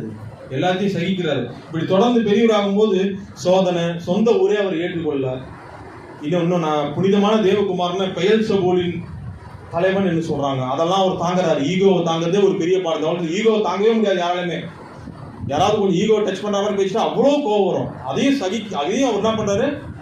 சகித்தார். அவருடைய வாழ்க்கையில இது எல்லாத்த விட பாருங்க, தலை சாய்க்க வந்து போயிருந்தாரு. சொந்த சீடர்களே அவரை கைவிட்டு போயிட்டாங்க. நிறைய பேர் சீடர்கள் 12 சீடர்கள் இருந்தாங்க, நிறைய இருந்தாங்க, அவங்களாம் விட்டுட்டு போயிட்டாங்க. அடுத்தது பாருங்க, யூதாஸ் கூட இருந்து சாப்பாடு சாப்பிட்ட அவனே என்ன பண்ணா காட்டி கொடுத்துட்டான். பேதுரு மறுதளிச்சாரு. யோசிப்பாரு, இது எல்லாமே ஆண்டவருக்கு முன்னாடியே தெரியும். ஆனாலும் அவர் என்ன பண்ணாரு? எல்லாருமே நேசிச்ச அந்த அன்பு தெய்வத்தோடு தாங்க நீங்க பாடுகளை அனுபவிச்சுட்டு இருக்கீங்க. ஹல்லேலூயா. அவர் உங்களை கைவிடுறவர் இல்ல. நீங்க வந்தவர், நீங்க உங்க எந்த பிரச்சனையும் எனக்கு தெரியாது. உங்களை கைவிடுகிற தேவன் அவர் இல்ல. இவ்வளவு பாடுகள் அவர்லாம் ஏற்கனவே பார்த்துட்டாரு. அவரோட கூட சேர்ந்தா நீங்க பாடுகளை அனுபவிக்கிறீங்க. அவர் உங்களை விடவே மாட்டார். நீங்க செய்ய வேண்டியது ஒன்னே ஒன்றுதான், மறுதளிக்காம அந்த பாடுகள் அவர் உறுதியா பற்றி பிடிச்சிக்கணும். மறுதளிச்சீங்கன்னா தான் அவர் மறுதளிக்க முடியும். இது ரொம்ப கவனமா இதுக்கு இருக்கணும். அதனால நீங்க இந்த மனதில் கொண்டவர்களாக இங்கிருந்து போங்க. உலகத்தில் ஆண்டவர் ஒரு தைரியப்படுத்துற, உலகத்திலே உபத்திரவங்கள் உண்டு, ஆனாலும் ரிட்டர்ன் கொள்ளுங்கள், இதோ நான் உலகத்தை ஜெயித்தேன் என்று சொல்லுகிறார் அந்த தேவன் நம்மளோட கூட இருக்கிறதுனால நீங்க கலங்காதீங்க. சாந்தத்தை நீங்க இந்த பாடுகள் வேலையில சாந்தத்தை நீங்க பெற்றுக்கொள்ளுங்க. சாந்தம் தான் ரொம்ப முக்கியம். சாந்த குணமுள்ளவர்கள் தான் சங்கீதம் 22:9 சொல்லப்படுது. சாந்த குணமுள்ளவர்கள் நியாயத்திலே நடத்தி சாந்த குணமுள்ளவர்கள் தமது வழியை தெரிவிக்கிறார். ஆகையால் நீங்க எதை குறிச்சு கவலைப்படாதீங்க. உங்களை பத்தி வாழைப்பழத்துல ஊசி ஏத்துற மாதிரி பேசுறாங்களா, என்ன சூழ்நிலை இருக்கு எனக்கு தெரியாது, வெறுப்பேத்துறாங்க அந்த உலகத்துல, வேதனையான வார்த்தைகள் அல்ல, அப்புறம் ஈகோவே டச் பண்றாங்களா, உண்மையான நம்ம கூட்டுக்கால நெருப்பை வாரி போட்டுறாங்களா, இன்னும் என்ன சொல்றது, வறுமையில இருக்கிற சூழ்நிலை போல உணர்றீங்களா, இப்படி ஒவ்வொன்றா இருக்கிற எல்லா வேலைகளிலும் நேசித்த மனிதர்கள் உங்களை கைவிடுறாங்களா, அதன் மூலமா நீங்க வந்து ரொம்ப நொந்து போறீங்களா, வசதி இருக்கிறப்ப வட்டமிட்ட கூட்டம்லாம் இன்னைக்கு உங்களை விட்டு போயிடுச்சா, வயசாயிடுச்சுன்றதுனால உங்களை ஒதுக்கிட்டாங்களா, யோசிங்க. இன்னைக்கு நீங்க அதாவது சில வேலைகளை விழுந்து விட்டது போல வந்து அந்த நேரத்தில் உங்களை தூக்கி விடுறதுக்கு ஆள் இல்லாம போயிட்டாங்களா, இது எல்லா நிலைகள்லையும் ஒரு ஃபார்முலா உங்களுக்கு சொல்லி தரேன், நீங்க அதை அப்ளை பண்ணுங்க. இது எல்லா நிலைகள்லையும் சாந்தம் என்கிற வார்த்தையை அப்ளை பண்ணி பாருங்க. நான் என்ன சொன்னேன், சாந்தம் என்கிற வார்த்தையை அப்ளை பண்ணி பாருங்க. இந்த பாடுகள் மத்தியில உங்க வாழ்க்கை எப்படி தெரியுமா இருக்கும், கொஞ்சம் யோசிச்சு பாருங்க. இது யார் குற்றவாளியா தெரியுவா? சாந்தம் என்ற வார்த்தை அப்ளை பண்ணி பாருங்க. யார் குற்றவாளியா தெரியுவா? அவங்க தானே. உங்களை காயப்படுத்துறவங்க, உங்களுக்கு விரோதமா செய்யறவங்க காயப்படுறாங்க. அவங்க தைரியமா நெஞ்சு நிமிதி நடந்து போறப்ப நீங்க ஏங்க சோர்ந்து உட்காருங்க? கடவுள் அந்த பயன்படுத்தலாமா? இந்த ஃபார்முலா அப்ளை பண்ணணும். சாந்தம்ன்ற ஃபார்முலா அப்ளை பண்ணி பாருங்க. யார் அங்க சாந்தம் இல்லைன்னா யோசிக்க முடியாது. மனசு பதறிடும், ஐயோ நான் ஏதோ பண்ணிட்டேன். சாந்தமா இருந்த அந்த நேரத்தில் யோசிச்சு பாருங்க, யார் மேல தப்பு? நீங்க நல்லதுதான் பண்ணீங்க, உங்களுக்கு விரோதமா தீங்கு நடக்குது, அவங்களே தைரியமா போறாங்க, நீ ஏங்க தைரியமா? நீ சந்தோஷமா ஆடணும் நன்றி சொல்லிட்டு போய்கிட்டே இருந்து பாருங்க. பாடுகள்லாம் ஒண்ணுமே இல்லாம போயிடுங்க. ஒரு ஃபார்முலா சொல்ற, நோட் பண்ணீங்க. பாடுகள் பிளஸ் சாந்தம் மைனஸ் கோபம் இசிகோல்டு தான் நம்ம ஆளுகை, கிறிஸ்துவோட கூட ஆளுகை. ஆளுகை என்ன சொன்னா ஃபார்முலா எப்படி நல்லா இருக்கா? நான் சொல்றது புரியுதா? பாடுகள் பிளஸ் சாந்தம் மைனஸ் கோபம் இசிகோல்டு என்னது? பாடுகளோட சாந்தத்தை நீங்க இன்க்ளூட் பண்ணிட்டு கோபத்தை மைனஸ் பண்ணிடுங்க. கிடைக்கிறது என்ன? கிறிஸ்துவோட கூட ஆளுகை. இதை புரிந்தவர்களாக இந்த ஃபார்முலாவை அப்ளை பண்ணி உங்க வாழ்க்கையில வாழ்ந்து பாருங்க, சூப்பராயிடுங்க. கிறிஸ்துவை நம்ம எப்படியாவது ஜனங்களுக்கு வெளிப்படுத்தணுங்க. பாடுகள் வழியில வேற எந்த வகையிலாவது வெளிப்படுத்தணும். அதுதான் இன்னைக்கு ரொம்ப முக்கியம். நான் முடிக்க போறது ஒரே ஒரு 9 மணி ஆகல, இன்னும் 5 நிமிஷம் இருக்கு. ஒரு விஷயம் சொல்லி முடிக்கிறேன். காந்தி வேஷம் போட்டு ஒருத்தர் நான் பார்த்து, நீங்க யாராவது பார்த்துருக்கீங்களா? மார்க்கெட்ல ஒருத்தர் செருகியா ஒருத்தர் சில்வர், அவங்க பார்த்துருக்காங்க, நீங்க கண்டிப்பா பார்த்துருக்கீங்க. யாராவது ரயில்வே ஸ்டேஷன் போறப்போ சில்வரா என்ன தெரியாது, என்னது பாதரசமா தெரியல, ஒருத்தர் வெயில்ல அப்படியே நின்று எனக்கு மாத்திரம் இந்த காட்சியை படமாக்கினார் ஆண்டவர், இந்த செய்திக்கு யூஸ் ஆகும். பெயிண்டா எப்படி வெயில நிக்க முடியும்? ஒருத்தர் அப்படியே அச்சல் காந்தி போலவே ஒருத்தர் மொட்டை அப்படியே ஒருத்தர் கண்ணாடி போட்டு நிக்கிறாருங்க வெயில்ல. இந்த காலத்து இளைஞர்களுக்கு காந்திய கொள்கைகளை குறித்து பேசினா என்ன ஆயிடுது, போர் அடிக்கிற மாதிரி ஆயிடுதுன்றதுனால அவர் சொல்லாம எதுவும் பண்ணாம சாந்தமா என்ன பண்ணாரு, காந்தியினுடைய வேஷத்தை தரித்து கொண்டவரா அப்படியே நின்றுட்டு இருந்தாரு. பாக்குறவங்க கண்டிப்பா கிண்டல் பண்ணி, ஆனா ஒருத்தராவது யோசிப்பான், காந்தி, ஓ இவர் காந்தி. இன்னைக்கு காந்தின்றத நம்ம கையில இருக்கிற பணத்தை கூட பார்த்தா கூட தெரியறது கிடையாது, பணத்தை தான் தெரியுது. ஆனா காந்தின்ற ஒருத்தர் அவர் தன்னை அந்த காந்திய கொள்கைகளை ஜனங்களுக்கு போகணும்னு சொல்லிட்டு நிக்கிறாரு. அவருடைய அந்த தியாகத்தை குறித்து யோசிச்சு, சின்ன விஷயம் தான், ஒரு சகிப்புத்தன்மையை குறித்து யோசிச்சு பார்த்தேன். வெயிலும் கூட பார்க்காம நிக்கிறாரு அல்லவா? நாம இன்னைக்கு கிறிஸ்துக்குள்ள இருக்கிறோம், நாம எந்த அளவுக்கு கிறிஸ்துவை வெளிப்படுத்துறோம்? நீ சகிப்புத்தன்மை மூலமா தான் நம்ம கிறிஸ்துவை வெளிப்படுத்த முடியும். மத்தேயு 5:5 இந்த காந்தியடிகளை குறித்து பேசுறப்போ அது ஒரு அருமையான ஒரு மனிதர். மத்தேயு 5:5 ஃபாலோ பண்ணி தான் இந்த தேசத்துக்கே சுதந்திரத்தை வாங்கி கொடுத்தார். பாடுகளை சகிச்சு, அது என்னது? சாந்த குணமுள்ளவர்கள் பாக்கியவான்கள், அவர்கள் பூமியை சுதந்திரத்துக் கொள்வார்கள். ஆகையால் இன்னைக்கு வந்த நீங்க எல்லாரும் ஃபார்முலா அப்ளை பண்ண ரெடி ஆயிட்டீங்களா? பாடுகள் நமக்கு ரெடியா? அடுத்தடுத்து வரத்துக்கு இருக்கும், அதை குறித்து கலங்காதீங்க. பாடுகள் பிளஸ் சாந்தம் மைனஸ் கோபம் இஸ் ஈக்குவல் டு கிறிஸ்துவோட கூட ஆளுகை. இதை மனதில் கொண்டவர்களாக இங்கிருந்து நீங்க போங்க. கர்த்தர் தாமே உங்கள் அனைவரையும் ஆசீர்வதிப்பாராக. தொடர்ந்து செய்தியை முடிப்பேன். கரெக்டா 5 நிமிஷத்துக்கு முன்னாடியே முடிச்சாச்சு. God bless you all. Thank you.